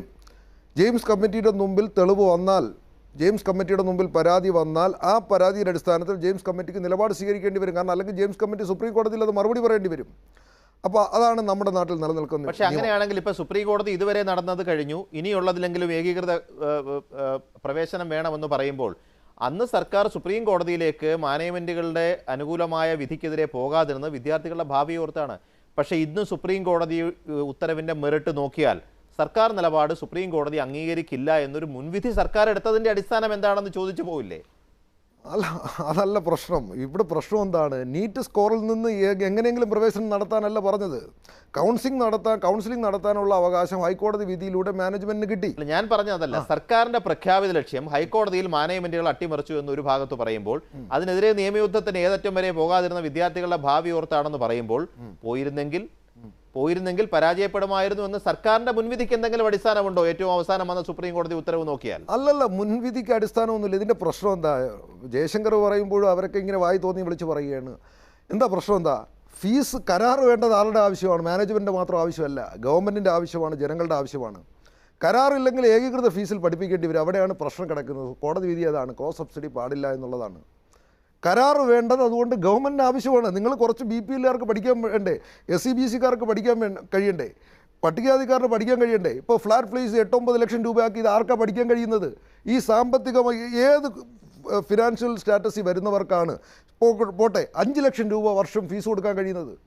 അവിടെയാണ് പ്രശ്നം. നിങ്ങൾക്ക് എന്തിന് ഗവൺമെൻറ് കരാറിന് പോയി എന്ന് ചോദിക്കുമ്പോൾ അതിന് കൂടി ആൾക്കാർ മറുപടി പറയണം. ജനറൽ സീറ്റില് പൂർണ്ണമായിട്ടും വിദ്യാർത്ഥികൾ ഫീസാണെന്ന് ബിജുവിന് അഭിപ്രായമുണ്ടോ? എങ്ങനെ? ജനറൽ മെറിറ്റ് സീറ്റില് ഇപ്പോഴത്തെ ഫീസ് 2.5 ലക്ഷം എന്നുള്ളത് കേരളത്തിലൊരു സാധാരണ വിദ്യാർത്ഥിക്ക് താങ്ങാൻ കഴിയുന്ന ഫീസാണോ? സർക്കാരിന്റെ പിന്തുണയില്ലാതെ സീറ്റിൽ 2.5 ലക്ഷം അല്ലല്ലോ. അതിനകത്ത് 20% സീറ്റിൽ BPLകാരെ പ്രവേശിപ്പിക്കുന്നത് അത് ഏത് നിയമത്തിൻ്റെ അടിസ്ഥാനത്തിൽ? SCBCക്കാരെ പ്രവേശിപ്പിക്കുന്നു ഏത് നിയമത്തിൻ്റെ അടിസ്ഥാനത്തിൽ? പട്ടികവർഗ്ഗക്കാരനെ പ്രവേശിപ്പിക്കുന്നു ഏത് നിയമത്തിൻ്റെ അടിസ്ഥാനത്തിൽ? അതിൻ്റെ അടിസ്ഥാനം എന്ന് പറഞ്ഞാൽ ഈ കരാറാണ്. അല്ല, അതിൽ പല ഓപ്ഷൻസ് മാനേജ്മെന്റുകൾ പറഞ്ഞു. 5 ലക്ഷത്തിൽ മുകളിൽ ഫീസ് എല്ലാ സീറ്റിലേക്കും നൽകിയാൽ 20% വിദ്യാർത്ഥികളെ സൗജന്യമായി പഠിപ്പിക്കാമെന്ന് പറഞ്ഞ കോളേജുകളുണ്ട്. 7 ലക്ഷം നൽകിയാൽ 30% സീറ്റിൽ 1 രൂപ ഫീസ് മാത്രം വാങ്ങി പഠിപ്പിക്കാമെന്ന് പറഞ്ഞ കോളേജുകളുണ്ട്. അതൊക്കെ കോളേജുകളുമായി സർക്കാർ നടത്തുന്ന ചർച്ചയുടെയോ വിലപേശലിൻ്റെയോ ഒക്കെ അപ്പോൾ ഉരുത്തിരിയുന്ന പലതരത്തിലുള്ള ഫോർമുലകളാണ്. പക്ഷേ അപ്പോഴും ജനറൽ മെറിറ്റിൽ ഈ റിസർവേഷനൊന്നും ആനുകൂല്യമില്ലാതെ പഠിച്ചു മിടുക്കരായി വരുന്ന വിദ്യാർത്ഥികൾക്ക് ഇത്രയും ഫീസ് കൊടുത്തു പഠിക്കാൻ കഴിയുന്ന അവസ്ഥയുണ്ടോ ഇല്ലയോ? അത് തെറ്റായ ചോദ്യമാണ്. ഒന്ന്, മാനേജ്മെൻറ്റുകൾ ഞങ്ങൾ സബ്സിഡൈസ് ചെയ്തതെന്നൊക്കെ പറയുന്നത് വെറുതെയാണ്. അവർ പറയും ഞങ്ങൾ തന്നെ വരുമാനം പരിശോധിക്കും, ഞങ്ങൾ തന്നെ എല്ലാം പരിശോധിക്കും. അതാണ് ക്രിസ്ത്യൻ മാനേജ്മെൻറ്റ് കുറേ നാളോട്ട് പറഞ്ഞുകൊണ്ടിരിക്കുന്നത്. അതൊക്കെ തട്ടിപ്പാണ്. ഇവിടെ മെറിറ്റ് സീറ്റ് എന്ന് പറഞ്ഞാൽ മെറിറ്റിലാണ് ഈ SCBC, BPL, SC, ST എല്ലാം വരുന്നത്. ആ 50% അതെല്ലാം വരും. അവർക്ക് എങ്ങനെയാണ് 25,000 രൂപയ്ക്ക് പഠിക്കാൻ കഴിയുന്നത്? ഞാൻ പറയുന്നത് ഇപ്പോൾ കരുണ മെഡിക്കൽ കോളേജ് അവർ 10 ലക്ഷം രൂപ ഫീസ് ജെയിംസ് കമ്മിറ്റി നിശ്ചയിച്ചു കൊടുത്തത്. 10 ലക്ഷം രൂപയെന്ന് പറഞ്ഞാൽ ഫ്ലാറ്റ് ഫീസാണ്.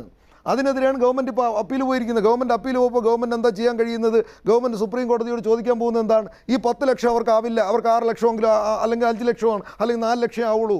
4 ലക്ഷം രൂപയെ കൂടുതൽ ഫീസ് പിടിക്കാൻ പാടില്ല. ഈ 4 ലക്ഷം രൂപ ഫീസ് നിശ്ചയിച്ച് കിട്ടിയാൽ പോലും ഈ സാധാരണക്കാരന് പഠിക്കാൻ കഴിയുമോ എന്നാണ് ഞാൻ ചോദിച്ചത്. ഈ 25,000 രൂപയ്ക്ക് പഠിക്കാൻ കഴിയുന്ന 20% വരുന്ന SCBCക്കാരനും BPLകാരനും SC ST കാരനും അവരെവിടെ പോയി പഠിക്കും? അവർ ഡോക്ടർ ആവണ്ടേ? അവിടെയാണ് പ്രശ്നം. ഈ പുതിയ വാർത്തയുടെ വിശദാംശങ്ങളിലേക്ക് കൂടി പോകുന്നു. 2 കോളേജുകളിലെ മെഡിക്കൽ പ്രവേശനം ജെയിംസ് കമ്മിറ്റി റദ്ദാക്കി. കണ്ണൂർ കരുണ മെഡിക്കൽ കോളേജുകളിലാണ് പ്രവേശനം റദ്ദാക്കിയത്. പ്രവേശനം സുതാര്യമല്ലെന്ന് കണ്ടെത്തിയാണ് നടപടി. കമലേഷ് ആയിരുന്നു. കമലേഷ്, വിശദാംശങ്ങൾ. PG സർക്കാരുമായി കരാർ ഒപ്പിടാത്ത 2 കോളേജുകളാണ് പാലക്കാട് കരുണയും കണ്ണൂർ അഞ്ചരക്കണ്ടി മെഡിക്കൽ കോളേജും. ഈ 2 കോളേജുകളിലും സ്വന്തം നിലയ്ക്ക് പ്രവേശനം നടത്തിയിരുന്നു മാനേജ്മെന്റുകൾ. ആ പ്രവേശനം മുഴുവൻ ഇപ്പോൾ ജെയിംസ് കമ്മിറ്റി റദ്ദാക്കിയിരിക്കുന്നു. വ്യാപകമായി കിട്ടിയ പരാതിയുടെ അടിസ്ഥാനത്തിലാണ് നടപടി എന്നാണ് ഇപ്പോൾ വിശദീകരണം.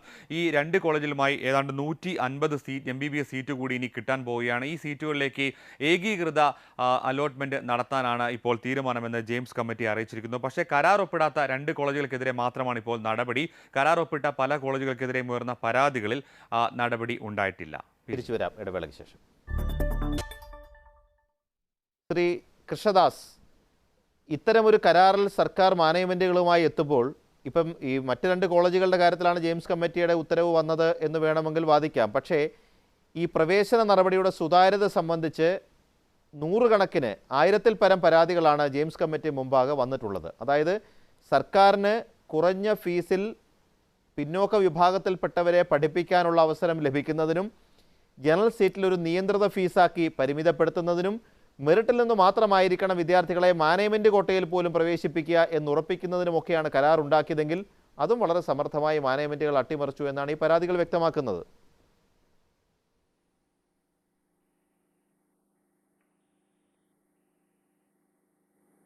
ശ്രീ കൃഷ്ണദാസ്. ഹലോ, കേൾക്കാം. ഹലോ, എൻ്റെ ചോദ്യം കേട്ടിരുന്നോ താങ്കൾ? മുഴുവൻ കേട്ടില്ല, കാരണം ഓഡിയോ പ്രോബ്ലം. സർക്കാർ എന്തൊക്കെ ഉദ്ദേശശുദ്ധിയാണോ ഈ കരാറിൽ ഏർപ്പെടുന്നതിന് വേണ്ടി പരസ്യമായി പറഞ്ഞിട്ടുള്ളത്, അതിൽ പ്രധാനമായിരുന്നു മെറിറ്റ് ഉറപ്പാക്കുക എന്നുള്ളത്. പക്ഷേ പലയിടത്തും പ്രവേശന നടപടികളിൽ, പ്രത്യേകിച്ച് മാനേജ്മെന്റ് കോട്ടയിലും NRIയിലും മെറിറ്റ് അട്ടിമറിക്കുന്നതിൽ കോളേജുകൾ പല രീതിയിലുള്ള കള്ളക്കളികൾ നടത്തിയെന്നതിന് തെളിവായിട്ടാണ് ജെയിംസ് കമ്മിറ്റി മുമ്പാകെ 100 കണക്കിന് പരാതികൾ എത്തിയിട്ടുള്ളത്. അപ്പോൾ നേരത്തെ ശ്രീ ജയശങ്കർ സൂചിപ്പിച്ചതുപോലെ ഭരണം മാറിയതുകൊണ്ടോ കരാറിൽ വന്നതുകൊണ്ടോ സ്വാശ്രയ കോളേജുകളുടെ സ്വഭാവം മാറില്ല എന്ന വാദത്തിന് അടിവരയിടുകയാണോ? ഞാൻ അദ്ദേഹം ശ്രീ ജയശങ്കർ, ബഹുമാനപ്പെട്ട അഡ്വക്കേറ്റ് ജയശങ്കർ പറഞ്ഞതിലേക്ക് ആദ്യം വരാം.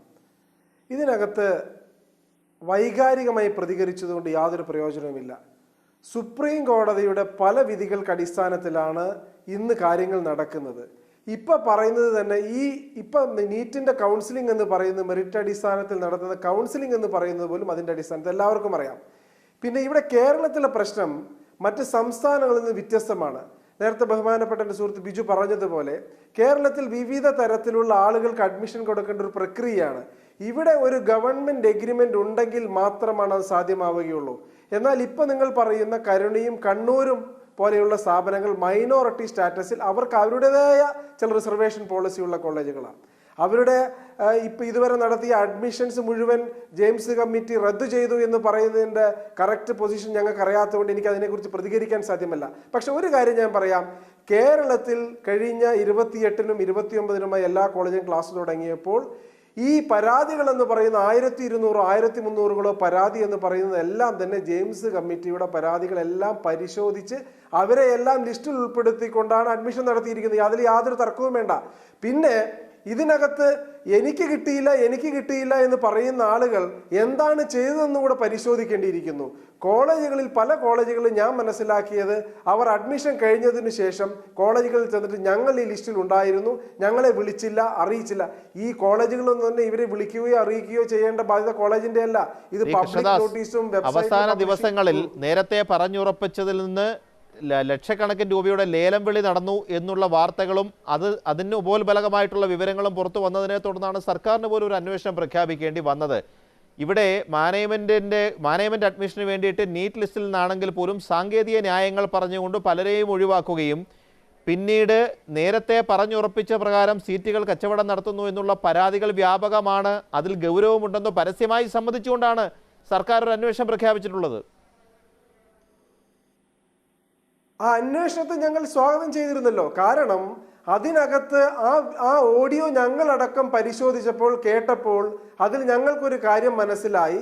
അത് കൃത്യമായി ഫീസ് ഘടനയായിരുന്നു പറഞ്ഞു കൊടുത്തിരുന്നത്. അതിനകത്ത് മറ്റൊന്നും തന്നെ ഉണ്ടായിരുന്നില്ല. ആ ഓഡിയോയുടെ 2 ഓഡിയോസും പരിശോധിക്കണം. ഇപ്പൊ മാധ്യമപ്രവർത്തകർ ഒരു ഓഡിയോ മാത്രം, ഒരു മുഴുവൻ ഓഡിയോയുടെ ക്ലിപ്പിംഗ് പകുതിയാക്കി അത് മാത്രം എല്ലാവരെയും കേൾപ്പിച്ചത് കൊണ്ട് ഇതിന് ഒരു പരിഹാരമാവുകയില്ല. ഞങ്ങളെ സംബന്ധിച്ചിടത്തോളം ഞങ്ങളത് മുഴുവൻ പരിശോധിച്ചു. അതിനകത്ത് മനസ്സിലാക്കിയത് ആ കോളേജിൽ നിന്ന് പറഞ്ഞത് കൃത്യമായ ഫീസിന്റെ കണക്കായിരുന്നു. അതിൽ യാതൊരു ശങ്കയ്ക്കും ഇടയില്ലാത്തതും എനിക്ക് വളരെ വളരെ ധൈര്യത്തോടുകൂടി പറയാൻ സാധിക്കും. തിരിച്ചു വരാൻ താങ്കളിലേക്ക്. അഡ്വക്കേറ്റ് ജയശങ്കർ, ഇവിടെ ശ്രീ ബിജുവും കൃഷ്ണദാസും ഒക്കെ പറയുന്ന ഒരു പ്രധാനപ്പെട്ട കാര്യമുണ്ട്. അതായത് സർക്കാരിന് ജനറൽ മെറിറ്റിൽ കുറഞ്ഞ ഫീസിൽ വിദ്യാർത്ഥികളെ പഠിപ്പിക്കണമെങ്കിൽ സ്വാശ്രയ മാനേജ്മെൻറ്റുകളുമായി ഒരു കരാർ ഒപ്പിടണമെന്നുള്ളത് സർക്കാരിൻ്റെ ആവശ്യമാണ്. കാരണം മാനേജ്മെൻറ്റുകളുടെ കൂടി കരുണ കൊണ്ടൊരു കരാറിലേക്ക് ഉൾപ്പെട്ട് സർക്കാരിന് അവർ ഈ സീറ്റുകൾ നൽകിയെങ്കിൽ മാത്രമേ കുറഞ്ഞ ഫീസിൽ പഠിപ്പിക്കാൻ കഴിയൂ എന്നുള്ള യാഥാർത്ഥ്യം തുറന്ന് സമ്മതിക്കുന്നു. അതിന്റെ അർത്ഥം ബഹുമാനപ്പെട്ട കേരള സർക്കാർ ഈ സ്വാശ്രയ മുതലാളിമാരുടെ മുമ്പിൽ ഭിക്ഷാപാത്രവുമായി നിൽക്കുകയാണ്. എന്തെങ്കിലും തരണേ, കുറച്ച് നിരപരാധികളായ നിർധനരായ വിദ്യാർത്ഥികൾ ഇവിടെ ഉണ്ട്, നിങ്ങളുടെ കാരുണ്യം കൊണ്ട്, നിങ്ങളുടെ സഹാനുഭൂതി കൊണ്ട്, നിങ്ങളുടെ ഔഷധ്യം കൊണ്ട് ഇവരെ കൂടി പഠിപ്പിക്കും എന്നല്ലേ പറഞ്ഞതിന്റെ അർത്ഥം? ഇവർക്ക് നാണമാവില്ല ഇത് പറയാനായിട്ട്? ഇതിനാണോ നമ്മൾ ഈ സർക്കാരിനെ വോട്ട് ചെയ്ത് ജയിപ്പിച്ചത്? അങ്ങനെയല്ല. സുപ്രീം കോടതി വിധി അതിന്റെ അക്ഷരാർത്ഥത്തിൽ നടപ്പാക്കിയിരുന്നെങ്കിൽ ഇന്ന് ഈ ദുസ്ഥിതി ഉണ്ടാകുമായിരുന്നില്ല. കൗൺസിലിംഗ് പൊതുവായിട്ട് നടത്തിയിരുന്നെങ്കിൽ ഇതുപോലുള്ള പരാതികൾ ഉണ്ടാവില്ല. പക്ഷേ ശ്രീ ജയശങ്കർ, അപ്പോൾ ഒരു ഏകീകൃത ഫീസ് ഘടന വന്നാൽ എല്ലാവർക്കും താങ്ങാൻ കഴിയുമോ? അതാണ് ഒരു പ്രസക്തമായ ചോദ്യം ഇവിടെ ഉയരുന്നത്.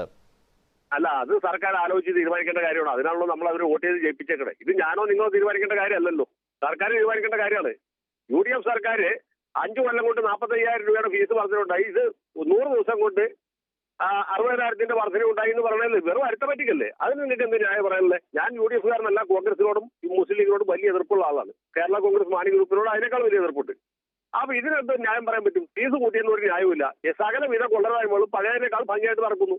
ഈ സ്വാശ്രയ മാനേജ്മെന്റുകളുടെ പ്രതിയായിട്ട് വന്നിരിക്കുന്ന സഹോദരനോട് ഞാൻ ചോദിക്കട്ടെ, കഴിഞ്ഞ 5 കൊല്ലവും നിങ്ങൾ നടത്തിയതിൽ എന്തെങ്കിലും പരാതി നിങ്ങൾ അംഗീകരിച്ചിട്ടുണ്ടോ? ഏതെങ്കിലും തട്ടിപ്പ് നടത്തായിട്ട് നിങ്ങൾ അംഗീകരിച്ചിട്ടുണ്ടോ? നിങ്ങൾ ഇന്നുവരെ അംഗീകരിച്ചിട്ടില്ല. ഇത് ബാർ മുതലാളിമാർ പറയുന്ന അതേ ന്യായം തന്നെയാണ് ഇവരും പറയുന്നത്. ഞങ്ങളായിട്ട് ആർക്കും കൈക്കൂലി കൊടുത്തില്ല എന്നല്ലേ ബാറുകാർ പറയുന്നത്. കൈക്കൂലി കൊടുത്തത് നമുക്ക് എല്ലാവർക്കും അറിയാം. ഇത് ശുദ്ധമായ തട്ടിപ്പാണ്. ഇത് വൈകാരികമായിട്ട് പ്രതികരിക്കേണ്ട ഒരു ആവശ്യം എനിക്കില്ല. എന്റെ പരിചയക്കാർ പോലും മെഡിക്കൽ കോളേജിൽ ഇക്കൊല്ലം അപേക്ഷ കൊടുത്തിട്ടില്ല. മനസ്സിലായില്ലേ? സ്വാശ്രയത്തിന് ഒരിക്കലും ഇല്ല. അതുകൊണ്ട് ഞാൻ പറയുന്നത് പൊതു താല്പര്യം മുൻനിർത്തി പറയുന്നതാണ്. എനിക്ക് ഇലക്ഷൻ എടുക്കാനും താല്പര്യമില്ല. മനസ്സിലായില്ലേ? അത്രേ ഞാൻ പറഞ്ഞുള്ളൂ. ശ്രീ ജയശങ്കർ, ഇപ്പോഴിത് എത്തി നിൽക്കുന്നത് ഒരു സമരത്തിന്റെ ഘട്ടത്തിലാണ്. ഇനി സർക്കാർ ഒരു തിരുത്തലിന്റെ സമയം കഴിഞ്ഞു എന്ന് പറയുന്നു. ഇത് എവിടെ ചെന്ന് അവസാനിക്കും ഈ പ്രശ്നം? അല്ല, ഇത് സർക്കാർ തിരുത്തുക, ഈ ഘട്ടത്തിൽ തിരുത്തൽ സാങ്കേതികമായിട്ട് ബുദ്ധിമുട്ടായിരിക്കും. അല്ലെങ്കിൽ മാനേജ്മെന്റുകാർ സ്വമേധയാ ഫീസ് കുറയ്ക്കാൻ തയ്യാറാകണം. ഇത് കുറച്ചുകൂടി ഫലപ്രദമായിട്ട് കുറച്ചുകൂടി ഗൃഹപാഠം ചെയ്തിട്ട് ഈ പ്രശ്നത്തെ സമീപിക്കേണ്ടായിരുന്നു. ശ്രീ MA ബേബി എനിക്ക് വളരെ സ്നേഹവും ബഹുമാനമുള്ള ആളാണ്. അദ്ദേഹം ഒരു അഴിമതിക്കാരനേ അല്ല. പക്ഷെ അദ്ദേഹം ഇവിടെ സ്വാശ്രയ സ്ഥാപനങ്ങളെ നിയന്ത്രിക്കാൻ ഒരു നിയമം ഉണ്ടാക്കിയല്ലോ 10 കൊല്ലം മുമ്പ്. എന്താ പറ്റിയത്? ആ നിയമം ഹൈക്കോടതിയുടെ വാദിക്കൽ ചെല്ലുന്നതിന് മുമ്പ് തട്ടുകിട്ടി. ഞാൻ അന്നേ പറഞ്ഞാണ് ഇദ്ദേഹത്തെ 2ാം മുണ്ടശ്ശേരി അല്ല 2ാം കുട്ടികൃഷ്ണമാരാക്കണേന്ന് എനിക്ക് വിരോധമൊന്നുമില്ല. പക്ഷെ ഈ നിയമം അത് ഹൈക്കോടതിയുടെ പടി കിടക്കുകയില്ല എന്ന് പറഞ്ഞു. അതുപോലെ തന്നെ സംഭവിച്ചു. ഇതൊക്കെ ചെയ്യുമ്പോൾ വേണ്ട രീതിയിൽ ആലോചിച്ച് വൃത്തിയായിട്ട് ചെയ്യണം. ഇത് സർക്കാർ ആലോചിക്കാതെ ഒരബദ്ധത്തിൽ ചെന്ന് ചാടുന്നു. അതാണ് കുഴപ്പം. ഞാൻ പറഞ്ഞത് സർക്കാർ അഴിമതി നടത്തി ഞാൻ പറഞ്ഞിട്ടില്ല, ഞാൻ പറയുകയില്ല. സർക്കാർ ഈ കാര്യങ്ങൾ ഇടപെടുമ്പോൾ വേണ്ടത്ര അവധാനതാപൂർവ്വം വേണ്ടത്ര ഗൃഹപാഠം ചെയ്തിട്ട് ചെയ്യണം. മറ്റൊരു കാര്യം കൂടി, അതായത് മുഴുവൻ സീറ്റിലേക്കും അലോട്ട്മെന്റ് എന്നുള്ള സർക്കാർ നയത്തിനെതിരെ ഹൈക്കോടതിയിൽ ഈ മാനേജ്മെന്റുകൾക്ക് അനുകൂലമായ വിധിയുണ്ടായി. സുപ്രീം കോടതിയിലേക്ക് ഒരു നിയമയുദ്ധത്തിന് പോയിരുന്നെങ്കിൽ വിദ്യാർത്ഥികളുടെ ഭാവി അവതാളത്തിലാകുമെന്നായിരുന്നു സർക്കാരിന്റെ ആ സമയത്തുണ്ടായിരുന്ന ഒരു ആശങ്ക. ആരോഗ്യമന്ത്രി പറഞ്ഞത് അങ്ങനെയാണ്. പക്ഷേ സുപ്രീം കോടതിയുടെ അവസാനത്തെ ഉത്തരവിന്റെ മെറിറ്റ് ചിന്തിക്കുമ്പോൾ അങ്ങനെ ഒരു ആശങ്കയ്ക്ക് എന്തെങ്കിലും അടിസ്ഥാനം ഉണ്ടായിരുന്നോ? ഒരിക്കലുമില്ല. സുപ്രീം കോടതിയുടെ അന്തിമ വിധി എന്ന് പറഞ്ഞാൽ നീറ്റ് എല്ലാവർക്കും ബാധകമാക്കിക്കൊണ്ടുള്ള ഏകീകൃത കൗൺസിലിംഗ് വേണം എന്ന വിധിയായിരുന്നു. ആ വിധിക്ക് ഘടകവിരുദ്ധമായ ഒരു നിലപാടാണ് കേരള ഹൈക്കോടതിയിലെ 2 മഹാന്മാരായ ജഡ്ജിമാരെ കൈക്കൊണ്ട്. ഞാൻ അവരെ കുറിച്ച് കൂടുതൽ പറയുന്നില്ല, പറഞ്ഞ വഷളാവും. അതുകൊണ്ടാണ് ഞാൻ അതിനെപ്പറ്റി പറയാത്തത്. കൂടുതൽ വഷളാവും എന്നുള്ളതുകൊണ്ടാണ് ഞാനിപ്പോൾ അങ്ങോട്ട് പോകുന്നില്ല. പക്ഷെ അതായത് അപ്പോഴും സർക്കാർ മുൻഗണന നൽകിയത് പല ഘടനയിലുള്ള ഫീസിലേക്ക് എത്തണം എങ്കിൽ മാത്രമേ കുറഞ്ഞ ഫീസിലും കുറച്ച് താരതമ്യേന ഉയർന്ന ഫീസിലും പിന്നെ അമിത ഫീസിലും അങ്ങനെ ഒരു ഘടനയിലേക്ക് എത്തുക എന്നുള്ളതിനാണ് സർക്കാർ പ്രാധാന്യം കൊടുത്തത്. അതിനുവേണ്ടിയാണ് ഈ വിട്ടുവീഴ്ച. അത് താങ്കൾ യോജിക്കുന്നോ? ഞാൻ അതിനോട് യോജിക്കുന്നില്ല. ഇതൊക്കെ സർക്കാരിന് ഈ കാര്യത്തിൽ ഒരു വ്യക്തതയില്ല, നയമില്ലാത്തതുകൊണ്ടാണ് ഇങ്ങനെയൊക്കെയുള്ള അബദ്ധത്തിൽ ചെന്ന് ചാടുന്നത്. ഇത് ഓരോ തവണയും ഈ സമയമാകുമ്പോൾ സർക്കാർ പെട്ടെന്ന് ഉറക്കത്തിൽ നിന്ന് എഴുന്നേറ്റിട്ട് പിച്ചുമ്പയും പറയുന്ന രീതിയിൽ ഓരോ സംഗതികൾ ഉണ്ടാക്കിയാണ്. അതുകൊണ്ടാണ് ഇപ്പൊ UDF സർക്കാർ ചെയ്യുന്നത് നമുക്ക് മനസ്സിലാക്കാം. അവർ അടിസ്ഥാനപരമായിട്ട് തട്ടിപ്പുകാരാണ്. കാശിന് വേണ്ടി ഇതുപോലുള്ള പല അക്രമങ്ങളും ചെയ്യുന്നവരാണ്. ഞാൻ അവരോട് തീരെ യോജിക്കുന്നില്ല. ഇവരൊക്കെ ഇപ്പൊ സമരം ചെയ്യുന്ന ആൾക്കാർ 5 കൊല്ലം മുമ്പ് ഇതിനേക്കാൾ വലിയ വൃത്തികേടുകളാണ് ചെയ്തുകൊണ്ടിരുന്നത്. ഇപ്പോഴും അതുപോലുള്ള വൃത്തികേടുകൾ തുടരാൻ ആഗ്രഹിക്കുന്നവരാണ്. അവർ യാതൊരു ആത്മാർത്ഥമുള്ളവരല്ല ഈ സമരം ചെയ്യുന്നവർ. പക്ഷേ ഇടതുപക്ഷത്തിൽ നമ്മൾ കുറച്ച് ന്യായം, കുറച്ച് നീതി, കുറച്ച് മര്യാദ പ്രതീക്ഷിക്കുന്നില്ലേ? ഉണ്ടെന്നാണ് ഞാൻ വിശ്വസിക്കുന്നത്. ബിജു, താങ്കളുടെ മറുപടി. ജയശങ്കർ പറയുന്നത് വിവരക്കേടാണ്. ഇയാൾ പറയുന്നതിന് ഞാൻ മറുപടി പറയാൻ തുടങ്ങിയാൽ കുഴപ്പത്തിലേക്ക് പോകും. ആദ്യം ഇയാൾ പറഞ്ഞ് തെമ്മാടിത്തരമാണ്. തെമ്മാടിത്തരമെന്ന് കാണിക്കുന്നത് തെമ്മാടികളാണ്. ആ പേരിന് യോഗ്യനായിട്ടുള്ള ജയശങ്കറാണ്, ഞാനല്ല. 2ാം മുണ്ടശ്ശേരി ബേബി സാവിനെ പരിഹസിക്കുന്നു. ഈ ജയശങ്കർ ഉണ്ടെങ്കിൽ അയാൾ മറുപടി പറയട്ടെ. എങ്ങനെയാണ് ഇപ്പോൾ കേരളത്തിലെ സ്വാശ്രയ കോളേജിൽ BPL-കാരന് പ്രവേശനം നേടാൻ കഴിയുന്നത്? എങ്ങനെ SCBC-കാരന് പ്രവേശനം നേടാൻ കഴിയുന്നത്? എങ്ങനെ SC/ST-കാരന് പ്രവേശനം നേടാൻ കഴിയുന്നത്? MA ബേബി കൊണ്ടുവന്ന നിയമത്തിൽ ഈ വ്യവസ്ഥ മാത്രമാണ്, അതായത് 50% സീറ്റിൽ ഈ വ്യവസ്ഥ മാത്രമാണ് ഹൈക്കോടതിയും സുപ്രീം കോടതിയും അംഗീകാരം നൽകിയത്. ആ നിയമത്തിൻ്റെ അടിസ്ഥാനത്തിലാണ് അന്നു മുതൽ ഇങ്ങോട്ട് കരാറിൽ ഏർപ്പെടുന്നത്. എന്തെങ്കിലും വിവരക്കേട് ഇയാൾ ഇങ്ങനെ വന്ന് പറഞ്ഞുകൊണ്ടിരുന്നാൽ അങ്ങനെ വിവരക്കേട് ഒന്ന് വസ്തുത മനസ്സിലാക്കിക്കൊണ്ട് പറയണം. ഇതിങ്ങനെ പറയുകയാണ്. ജയശങ്കർ നിലപാടെടുക്കുമ്പോൾ നമുക്ക് നിലപാടെടുക്കാൻ പറ്റില്ല. ജയശങ്കറിൻ്റെ രാഷ്ട്രീയം വേറെയാണ്. നമുക്കെങ്ങനെയാണ് ഒരു ഇടതുപക്ഷ ഗവൺമെന്റ് ഒരേ പ്ലാറ്റ്ഫോമിൽ ജയശങ്കർ പറഞ്ഞതിൽ നിന്ന് ഒരു സംശയം ഞാൻ ചോദിക്കട്ടെ. ഇപ്പോൾ ഈ താങ്കൾ നേരത്തെ പറഞ്ഞൊരു കാര്യമുണ്ട്, എല്ലാ സീറ്റിലും ഒരേ ഫീസ് എന്ന് പറയുന്നത് വളരെ സങ്കീർണമായ ഒരു അവസ്ഥയാണ്. അത്രയും ഉയർന്ന ഫീസ് കൊടുത്ത് ഇവിടുത്തെ സംവരണാനുകൂല്യം നേടുന്നവർക്കോ SC/ST OBC വിഭാഗങ്ങൾക്കോ പഠിക്കാൻ കഴിയില്ല എന്നുള്ളതാണ്. പക്ഷേ അത് ഉറപ്പിക്കുക എന്നുള്ളതാണ് സർക്കാർ ആദ്യം ചെയ്യേണ്ടത്. ബാക്കി ഫീസ് ഘടന എങ്ങനെ ഇളവുകൾ കൊടുക്കാമെന്നത് സർക്കാരിന്റെ ബാധ്യതയാണെന്ന് പറയുമ്പോൾ എന്തുകൊണ്ട് ആ ബാധ്യത ഏറ്റെടുക്കാൻ സർക്കാർ ധൈര്യം കാണിക്കുന്നില്ല? സുരേഷ്, ഇതിനകത്തുള്ള പ്രശ്നം എന്താണെന്നറിയാമോ? നിലവിലുള്ള കോടതി വിധികൾ പ്രകാരം നമുക്ക് 100% മെറിറ്റ് ഉറപ്പാക്കാനുള്ള അവകാശമേ ഉള്ളൂ. അവിടെയാണ് പ്രശ്നം. റിസർവേഷൻ അംഗീകരിക്കുന്നില്ല, ഈ ഒന്നും അംഗീകരിക്കുന്നില്ല. നിലവിലുള്ള ഇനാംദർ കേസായിരുന്നാലും മറ്റ് കേസുകളായിരുന്നു ഞാൻ ചോദിക്കുന്ന ഫ്ലാറ്റ് ഫീസ് 100% ഫ്ലാറ്റ് ഫീസാണ്. ഫ്ലാറ്റ് മെറിറ്റ് അടിസ്ഥാനത്തിൽ പ്രവേശനം നടത്താം. അത് ഒരു പക്ഷേ ഗവൺമെൻറ് ബാക്കിൽ നിന്നാൽ കമ്മീഷൻ ഉപയോഗിച്ചുകൊണ്ടും അതോടൊപ്പം തന്നെ സർവകലാശാല ഉപയോഗിച്ചുകൊണ്ടും കൗൺസിലിങ്ങിൽ തുടർച്ചയായി ഇടപെട്ടുകൊണ്ടും പരാതിക്കാരെ കണ്ടെത്തി അതിൻ്റെ പേരിൽ കേസ് കൊടുപ്പിച്ചുകൊണ്ടും ഒക്കെ ഇടപെടാൻ പറ്റും. പക്ഷേ അങ്ങനെ ഇടപെടുമ്പോൾ ഞാൻ ചോദിക്കുക, എങ്ങനെയാണ് ഈ നാട്ടിലെ സാധാരണക്കാരന് ഡോക്ടറാവാൻ കഴിയുന്ന ഒരു സിസ്റ്റം ഇവിടെ ഉണ്ടാക്കാൻ കഴിയുമെന്നുള്ളതാണ് ചോദ്യം. അർഹരായ വിദ്യാർത്ഥികൾക്ക് സർക്കാരിന് ഫീസ് ഇളവ് നൽകാൻ കഴിയുമോ? എങ്ങനെ കഴിയും? ഈ സ്വാശ്രയ കോളേജുകൾ ഇവർ നിശ്ചയിക്കുന്ന ഫീസ് സർക്കാരിന് ഇവർ പറയുകയാണ് 5 ലക്ഷം രൂപയാണ് ഞങ്ങളുടെ ഫീസ്, മെറിറ്റ് ഉണ്ടെങ്കിൽ ഞങ്ങൾ പ്രവേശിപ്പിക്കാം. അവിടെ തന്നെ ഇൻ്റർസേ മെറിറ്റാണ്. അവർക്ക് തന്നെ ഇപ്പോൾ ന്യൂനപക്ഷ പദവിയുള്ള കോളേജ് അവർക്ക് തന്നെ പ്രവേശനം നടത്താൻ അവകാശമുണ്ട്. അവർക്ക് മെറിറ്റ് പരിശോധിക്കാനുള്ള അവകാശം മാത്രമേ അത് സർക്കാരിനില്ല, ജെയിംസ് കമ്മിറ്റിക്കേ ഉള്ളൂ. ഇപ്പോഴും നമ്മൾ ആ വാദം ഏറെ നീട്ടിക്കൊണ്ട് പോകുന്ന അർത്ഥമില്ല. ബിജു വീണ്ടും ആവർത്തിച്ച് പറയുന്നത് ഒരു കരാറിലേക്ക് അവരെ കൊണ്ടുവരിക എന്നുള്ളത് സർക്കാരിന്റെ ആവശ്യമാണ്. കാരണം കുറച്ചു പേർക്ക് സർക്കാരിന്റെ അല്ല, ജനങ്ങളുടെ ആവശ്യമാണ്. കുറഞ്ഞ ഫീസിൽ പഠിക്കാനുള്ള അവസരം ഉണ്ടാക്കുക. ആ സമയത്ത് മെറിറ്റ് ഉറപ്പാക്കാൻ സർക്കാർ ജെയിംസ് കമ്മിറ്റി വഴി ശ്രമിക്കുന്നു. എന്തായാലും അത് അവിടെ നിൽക്കട്ടെ. ശ്രീ അനിൽ അക്കര, UDF മുമ്പോട്ട് വെക്കുന്ന പോംവഴി ഈ ഘട്ടത്തിൽ എന്താണ്? അക്കമിട്ട് പറഞ്ഞാൽ നിലവിലുള്ള കരാർ റദ്ദാക്കിക്കൊണ്ട് പുതിയ കരാറിലേക്ക് പോവുകയാണോ? പ്രായോഗികമല്ല. ഇപ്പോഴത്തെ പ്രവേശന നടപടികൾ മുഴുവൻ റദ്ദാക്കുകയാണോ? പ്രായോഗികമല്ല. ഇപ്പോൾ അഡ്മിഷൻ നേടിയിട്ടുള്ള വിദ്യാർത്ഥികൾക്ക് അടുത്ത വർഷം മുതലുള്ള ഫീസിൽ തട്ടിക്കിഴിച്ചുകൊണ്ട് ഫീസ് മാത്രമായിട്ടൊരു പുതിയ ധാരണയിലെത്തുക, അതാണോ? അതുകൊണ്ട് അവസാനിക്കുമോ? അതോ പരിഹാരം ഇപ്പോൾ സർക്കാർ ആരുടെയും ഔദാര്യമില്ലാതെ ചെയ്യാവുന്ന കാര്യമാണ്? അവിടെ മാത്രമെങ്കിലും ഫീസ് കുറച്ചുകൊണ്ട് തങ്ങളുടെ രാഷ്ട്രീയ ഉദ്ദേശം ശരിയാണെന്നെങ്കിലും ബോധ്യപ്പെടുത്താനുള്ള ഒരു നിലപാട്, ഇങ്ങനെ കുറെ കൂടി യുക്തിഭദ്രമായ നിർദ്ദേശങ്ങൾ മുമ്പോട്ട് വെക്കാൻ UDFന് കഴിയുമോ? അതോ ഒരു പുകമറ സൃഷ്ടിച്ചുകൊണ്ട് ഒരു സമരത്തിന്റെ അന്തരീക്ഷത്തിലേക്കോ മാത്രമായി ഇത് ഒതുങ്ങിപ്പോവുകയാണോ? അല്ല, ഇതിനകത്ത് വളരെ രസകരമാണ്. എനിക്കിപ്പോൾ ഈ ബിജു ആണോ DYFI, കൃഷ്ണദാസാണോ DYFI എന്നുള്ള സംശയമാണ് വരുന്നത്. കഴിഞ്ഞ തവണ മാനേജ്മെൻറ്റുകൾക്ക് വേണ്ടി വാദിച്ച വക്താവ് പറയുന്നത് പോലെയാണ് ഇപ്പോൾ ബിജു സംസാരിച്ചുകൊണ്ടിരിക്കുന്നത്. ഇത് ആരപ്പോൾ DYFI എന്നുള്ള സംശയം എനിക്ക് ഉയർന്നു വരികയാണ്. പക്ഷേ ഇവിടെ ഈ 25% BPL സീറ്റുകളുടെ കാര്യം പറഞ്ഞു, അല്ല 20%. കഴിഞ്ഞ തവണ എത്രയായിരുന്നു? എൻ്റെ അറിവ് ശരിയാണെങ്കിൽ 25% കഴിഞ്ഞ തവണ BPL സീറ്റുകൾ ഉണ്ടായിരുന്നത്. ഇപ്പോൾ അത് 5% കുറച്ച് ഇപ്പോൾ 20% മാറ്റി. അത് ആരുടെ തീരുമാനപ്രകാരമാണ്? അത് ഗവൺമെൻറ് തീരുമാനപ്രകാരമല്ലേ? പിന്നെ മാനേജ്മെൻറ്റ് അസോസിയേഷനുകളും അല്ലെങ്കിൽ ഇവരൊക്കെ കഴിഞ്ഞ 4-5 വർഷമായി, ശ്രീ ജയശങ്കർ സൂചിപ്പിച്ച 4-5 വർഷമായി പരാതി പറഞ്ഞിട്ടില്ല. അവർ ഭംഗിയായി കോളേജ് നടത്തിക്കൊണ്ടു പോകുന്നു. ഇതിനകത്ത് എനിക്ക് ഈ മാനേജ്മെൻറ്റോട് ചോദിക്കാനുള്ളത്, ഇത് കമ്പനി ആക്ട് അനുസരിച്ച് രജിസ്റ്റർ ചെയ്ത കോളേജുകളാണോ? അല്ലെങ്കിൽ ഏതെങ്കിലും ഒരു പാർട്ട്ണർഷിപ്പ് ഡീഡ് അനുസരിച്ച് രജിസ്റ്റർ ചെയ്ത കോളേജുകളാണോ? ഇവർ ചാരിറ്റി ആക്ട് അനുസരിച്ചുള്ള സ്ഥാപനങ്ങളാണ്. ഇവരുടെ ചാരിറ്റിയാണ് ഇപ്പോൾ പരിശോധിക്കേണ്ടത്. ഇവർ ഈ കണക്കിന് കോടിക്കണക്കിന് രൂപ ലാഭം ഉണ്ടാക്കുന്ന രീതിയിൽ ഇത്രയും വലിയ ടേൺ ഓവറിൽ ഒരു ബിസിനസ് നടത്തുന്ന രീതിയിലേക്കാണ് പോകുന്നത്. ഇത് ചാരിറ്റി ആക്ട് അനുസരിച്ച് സ്ഥാപനമല്ലേ? അടിസ്ഥാനപരമായി ഒരു ചാരിറ്റി എന്താണെന്ന് അന്വേഷിക്കുക. ഈ ചാരിറ്റിയുടെ ഭാഗമായി ഫണ്ട് എവിടെ നിന്ന് വരുന്നു?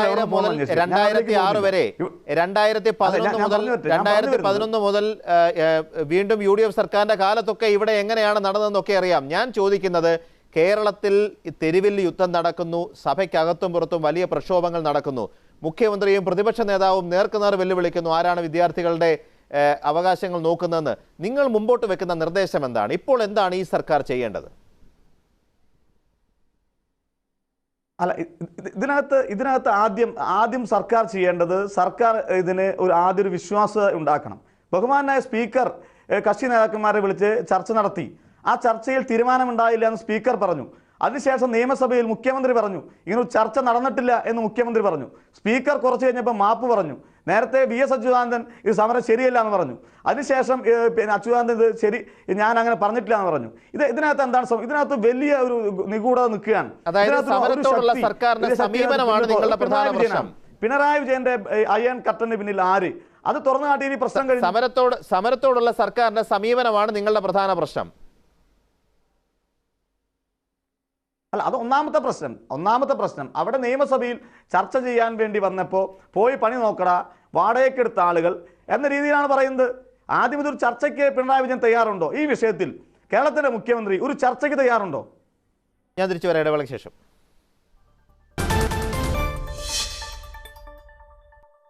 ശ്രീ കൃഷ്ണദാസ്, എന്തായാലും ഈ കാര്യത്തിൽ മുഖം രക്ഷിക്കാനുള്ള ഒരു തീരുമാനം സർക്കാരിന്റെ ഭാഗത്തു നിന്നുണ്ടാകണം. സമരം ചെയ്യുന്നവർക്ക് സമരം അധികം നീട്ടിക്കൊണ്ടു പോകുന്നത് സർക്കാരിനെ സംബന്ധിച്ചും അത്ര അഭികാമ്യമല്ല. അതുകൊണ്ട് ഏതെങ്കിലും തലത്തിൽ ഏതെങ്കിലും ഉറപ്പോ ഇളവോ നൽകേണ്ട അനിവാര്യ ഘട്ടം ഒരുപക്ഷെ എത്തിയേക്കാം. വഴങ്ങുമോ നിങ്ങൾ? ഞാൻ അതിലേക്ക് വരട്ടെ.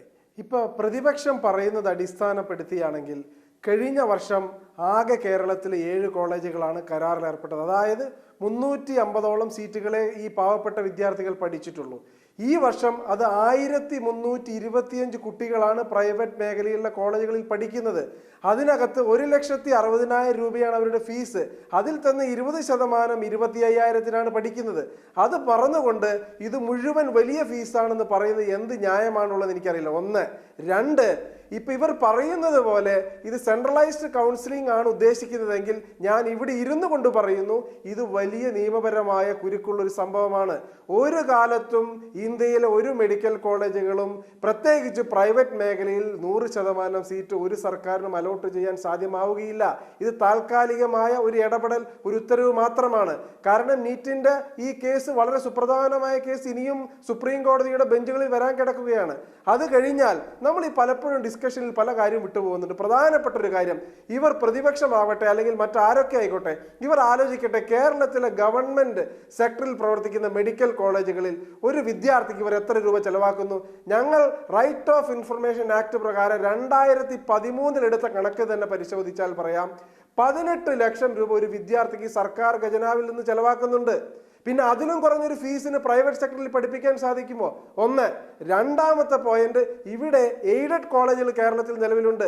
അവിടെ സർക്കാർ ശമ്പളം നൽകുന്നു, അപ്പോയിന്റ്മെന്റ് മാനേജ്മെന്റുകൾ നടത്തുന്നു, ഗ്രാന്റുകൾ സർക്കാർ നൽകുന്നു. ഇതിനെല്ലാം പുറമെ 15 മുതൽ 20% സീറ്റുകൾ മാനേജ്മെന്റുകൾക്ക് വിട്ടുകൊടുത്തിരിക്കുന്നു. അപ്പൊ ഇവരെന്താ ഉദ്ദേശിക്കുന്നത്? 100% ഇവിടെ മുഴുവനും സാമ്പത്തികമായി ഇടപെട്ട് വലിയ തോതിൽ കാശിറക്കി കെട്ടിപ്പൊക്കിയ വിദ്യാഭ്യാസ സ്ഥാപനങ്ങളെല്ലാം തന്നെ 100% സർക്കാരിലേക്ക് 25,000 രൂപയ്ക്ക് കൊടുക്കണമെന്നാണ് അവർ ഉദ്ദേശിക്കുന്നത്. ഒരു കാര്യം ഞാൻ പറയാം, ഇത് പരിഹാരം, പരമപ്രധാനമായ പ്രശ്നം, ഇതിന് എന്നേക്കുമായ ഒരു സൊല്യൂഷൻ വേണമെങ്കിൽ ഇതൊരു അഖിലേന്ത്യാ അടിസ്ഥാനത്തിൽ പാർലമെന്റിൽ ഒരു നിയമം കൊണ്ടുവന്ന് ഇതിനൊരു ശാശ്വതമായ പരിഹാരം ഉണ്ടാക്കണം. അതല്ലെങ്കിൽ ഈ കാലഘട്ടം വരുന്ന സമയത്ത് സ്വാശ്രയത്തിന്റെ പേരിൽ ഇതുപോലെ കോലാഹലങ്ങൾ ഉണ്ടാവും. പിന്നെ എൻ്റെ ബഹുമാനപ്പെട്ട സുഹൃത്ത് അക്കരെ അദ്ദേഹം MLA പറഞ്ഞതിൽ ഒരു അടിസ്ഥാനവുമില്ല. അദ്ദേഹത്തിനും അറിയാമല്ലോ ഈ രാജ്യത്തെ കാര്യങ്ങളൊക്കെ തന്നെ. ഒരു കോളേജിൽ ഒരു അധ്യാപകൻ എത്രയാ ശമ്പളം, ഒരു വിദ്യാർത്ഥിക്ക് ചെലവാക്കുന്ന കാശ് എത്ര? അദ്ദേഹം MLA അല്ലേ? RT ആക്ട് ഒന്നും ആവശ്യമില്ലല്ലോ. ശ്രീ കൃഷ്ണദാസ്, എന്തായാലും 18 ലക്ഷം രൂപ ചെലവാക്കുന്ന സർക്കാർ മെഡിക്കൽ കോളേജുകളിലെ വിദ്യാഭ്യാസത്തിന്റെ ഗുണനിലവാരവും അവിടുത്തെ ഫാക്കൽറ്റിയും ഒക്കെ നമുക്ക് തലനാരിഴ കീറി പരിശോധിച്ചാൽ പല ചോദ്യങ്ങൾക്കും ഉത്തരം വേറെ കണ്ടെത്തേണ്ടി വരും. നമ്മൾ അതിലേക്ക് കടക്കണ്ട, ഞാൻ തിരിച്ചു വരാം. ശ്രീ P. ബിജു, എന്തായാലും ഈ സമരത്തിൽ ഈ ഗതിയിലേക്ക് കാര്യങ്ങൾ എത്തിച്ചത് സർക്കാരിന്റെ സമീപനമാണെന്നുള്ളതാണ് പ്രധാനപ്പെട്ട പ്രശ്നം. നിയമസഭയിൽ മുഖ്യമന്ത്രി സമരത്തെ അതീവ നിസ്സാരമായിട്ട് വളരെ മോശമായി പ്രതികരിക്കുക, സ്പീക്കർ വിളിച്ച ചർച്ച അറിഞ്ഞില്ല എന്ന് പറയുക, മുൻ മുഖ്യമന്ത്രി അഭിവാദ്യം അർപ്പിക്കുക, പ്രസ്താവന ഇറക്കുക, പിന്നീട് തിരുത്തി പറയുക. ഇവരുടെ കയ്യിൽ എന്താണ് നിർദ്ദേശമുള്ളത്? എന്ത് പരിഹാരമാണ് ഇവർക്ക് നിർദ്ദേശിക്കാനുള്ളത്? എന്തുകൊണ്ടാണ് നിങ്ങൾ നേർക്കുനേർ ഒരു ചർച്ചയ്ക്ക് വേണ്ടി ഇവരെ ക്ഷണിക്കാൻ ധൈര്യപ്പെടാതിരിക്കുന്നത്? സഭയ്ക്കുള്ളിൽ തന്നെ അടിയന്തര പ്രമേയം ഇനി ചർച്ചയ്ക്ക് എടുത്താൽ എന്താണ് പ്രശ്നം? ഒരു കാര്യമില്ല. കാരണം രാഷ്ട്രീയ നിലപാടിൻ്റെ അടിസ്ഥാനത്തിലാണ്, ഞാൻ നേരത്തെ സൂചിപ്പിച്ച പോലെ ചില താല്പര്യത്തിൻ്റെ അടിസ്ഥാനത്തിലാണ് ഇവർ സമരം നടത്താൻ തീരുമാനിച്ചത്. അത് മുൻവിധിയല്ലേ? അല്ലല്ല, ഇവർ ഒരു മുൻവിധിയുമില്ല. ഇവർ ബോധപൂർവ്വം പ്രശ്നങ്ങൾ സൃഷ്ടിക്കുക, ഈ ഗവൺമെൻറ്റിൻ്റെ നല്ല പ്രവർത്തനങ്ങളിൽ നിന്ന് വഴിതിരിച്ചു വിടുക, ആൻ്റണി ജയിലിൽ കിടക്കാൻ പറഞ്ഞുകൊണ്ട് അത് പറ്റുമെന്ന് നോക്കാൻ വേണ്ടിയിട്ടാണ് ഈ സമരം നടത്തിയത്. അതിൻ്റെ ഭാഗമായിട്ടാണ് ഈ കല്ലും കമ്പിയും മറ്റേ മഷിക്കുപ്പിയൊക്കെ ആയിട്ട് വന്നത്. അതിനോട് രാഷ്ട്രീയമായിട്ടുള്ള നിലപാട് തന്നെയാണ് സ്വീകരിക്കേണ്ടത്. രണ്ടാമത്തെ ഒരു പ്രശ്നം, ഞാനൊരു മാനേജ്മെൻറ്റിൻ്റെ വക്താവൊന്നുമല്ല, ഞാനോ എൻ്റെ നേതാക്കന്മാരോ ഒരു മാനേജ്മെൻറ്റിൻ്റെ വക്താവല്ല. ആദ്യം ഉമ്മൻചാണ്ടിയുടെ രമേശ് ചെന്നിത്തലയെ ഫോട്ടോ വെച്ചിട്ട് പോസ്റ്റർ അടിക്കുന്ന ബ്രോഷർ അടിക്കുന്ന മാനേജ്മെൻറ്റുകൾ കേരളത്തിലുമുണ്ട്, പുറത്തുമുണ്ട്. കേരളത്തിലും പുറത്തുമുണ്ട്. പിന്നെ അനിലക്കരയുടെ പാർട്ടിയിലെ 10 വർഷം രാജ്യം ഭരിച്ചിരുന്നത്. ഒരു നിയമം കൊണ്ടുവന്നാൽ പോലെയാണ് ഈ പ്രശ്നമൊക്കെ പരിഹരിക്കപ്പെടുമായിരുന്നല്ലോ. 10 വർഷം അനിലക്കരയുടെ പാർട്ടിയാണ്, കോൺഗ്രസ് ആണ് ഈ രാജ്യം ഭരിച്ചത്. അതിനു മുമ്പാണ് ഈ കോടതി വിധികളെല്ലാം ഉണ്ടായിട്ടുള്ളത്. ഒരു നിയമം കൊണ്ടുവന്നാൽ പോരായിരുന്നോ?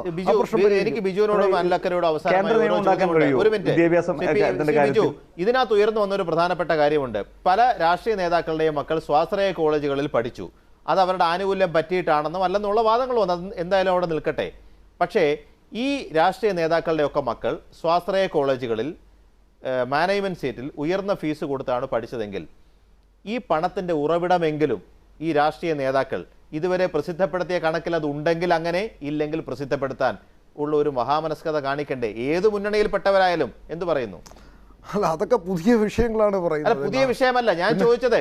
രാഷ്ട്രീയ നേതാക്കൾ സ്വാശ്രയ മാനേജ്മെന്റുകളുടെ ആനുകൂല്യം പറ്റുന്നവരാണെന്നുള്ള ആരോപണം പരസ്യമായി നിയമസഭയിൽ പറഞ്ഞത് ആരോഗ്യമന്ത്രി കെ ശൈലജയാണ്. മന്ത്രിയുടെ തെളിവുണ്ടാവും. മറുഭാഗത്ത് യൂത്ത് കോൺഗ്രസ് ഭരണകക്ഷിയിൽപ്പെട്ടവരുടെ പേരുകൾ ഇപ്പുറത്തുനിന്ന് പറയുന്നു. ഈ രണ്ടുപേരും ആരോപണത്തിന്റെ പുകമറ സൃഷ്ടിക്കുന്നതിന് പകരം പഠിച്ച വിദ്യാർത്ഥികൾ ഉണ്ടെങ്കിൽ അവരുടെ രക്ഷിതാക്കൾ തെരഞ്ഞെടുപ്പ് കമ്മീഷനും ആദായ നികുതി വകുപ്പിനും കൊടുത്ത കണക്കിലെങ്കിലും ഇത് ഉൾപ്പെടുത്തിയിട്ടുണ്ടോ ഇല്ലയോ എന്ന് പരസ്യമായി പറയാനുള്ളൊരു സന്മനസ് കാണിക്കണ്ടേ?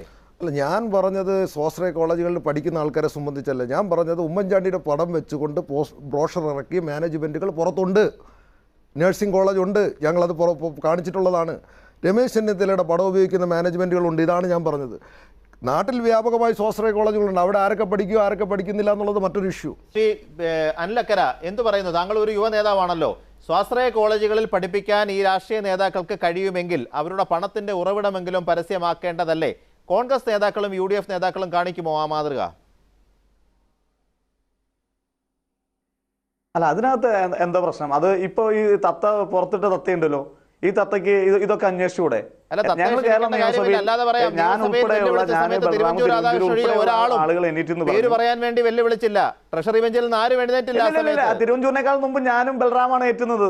അതെ, ഞാൻ ട്രഷറി വിഷ്വൽസ് എടുത്ത് നോക്കാം. ട്രഷറി ബെഞ്ചിന്റെ ഞാനും ബലറാമാണ് ആദ്യം ഏറ്റിരുന്നത്. പിന്നെ ഞങ്ങൾ എല്ലാവരും എണീറ്റെന്ന് പറഞ്ഞു. ട്രഷറി ബെഞ്ചിന്റെ കാര്യമാണ് പറഞ്ഞത്. അനിലക്കരയ്ക്ക് പറയാം, ബലരാമന് പറയാം. പ്രശ്നം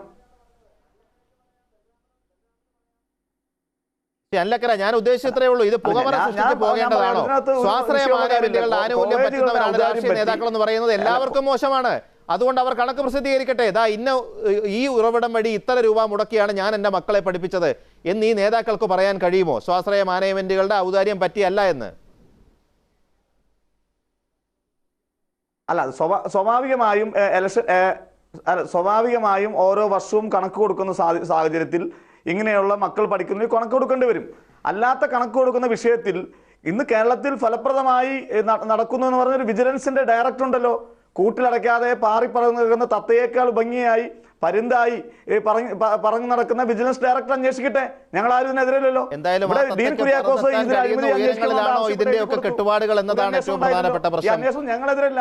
വളരെയധികം നന്ദി ശ്രീ അനിലക്കര, ശ്രീ P. ബിജു, ശ്രീ കൃഷ്ണദാസ്, അഡ്വക്കേറ്റ് ജയശങ്കർ ചർച്ചയിൽ പങ്കെടുത്തതിന്. ന്യൂസ് അവർ പൂർണ്ണമാകുന്നു.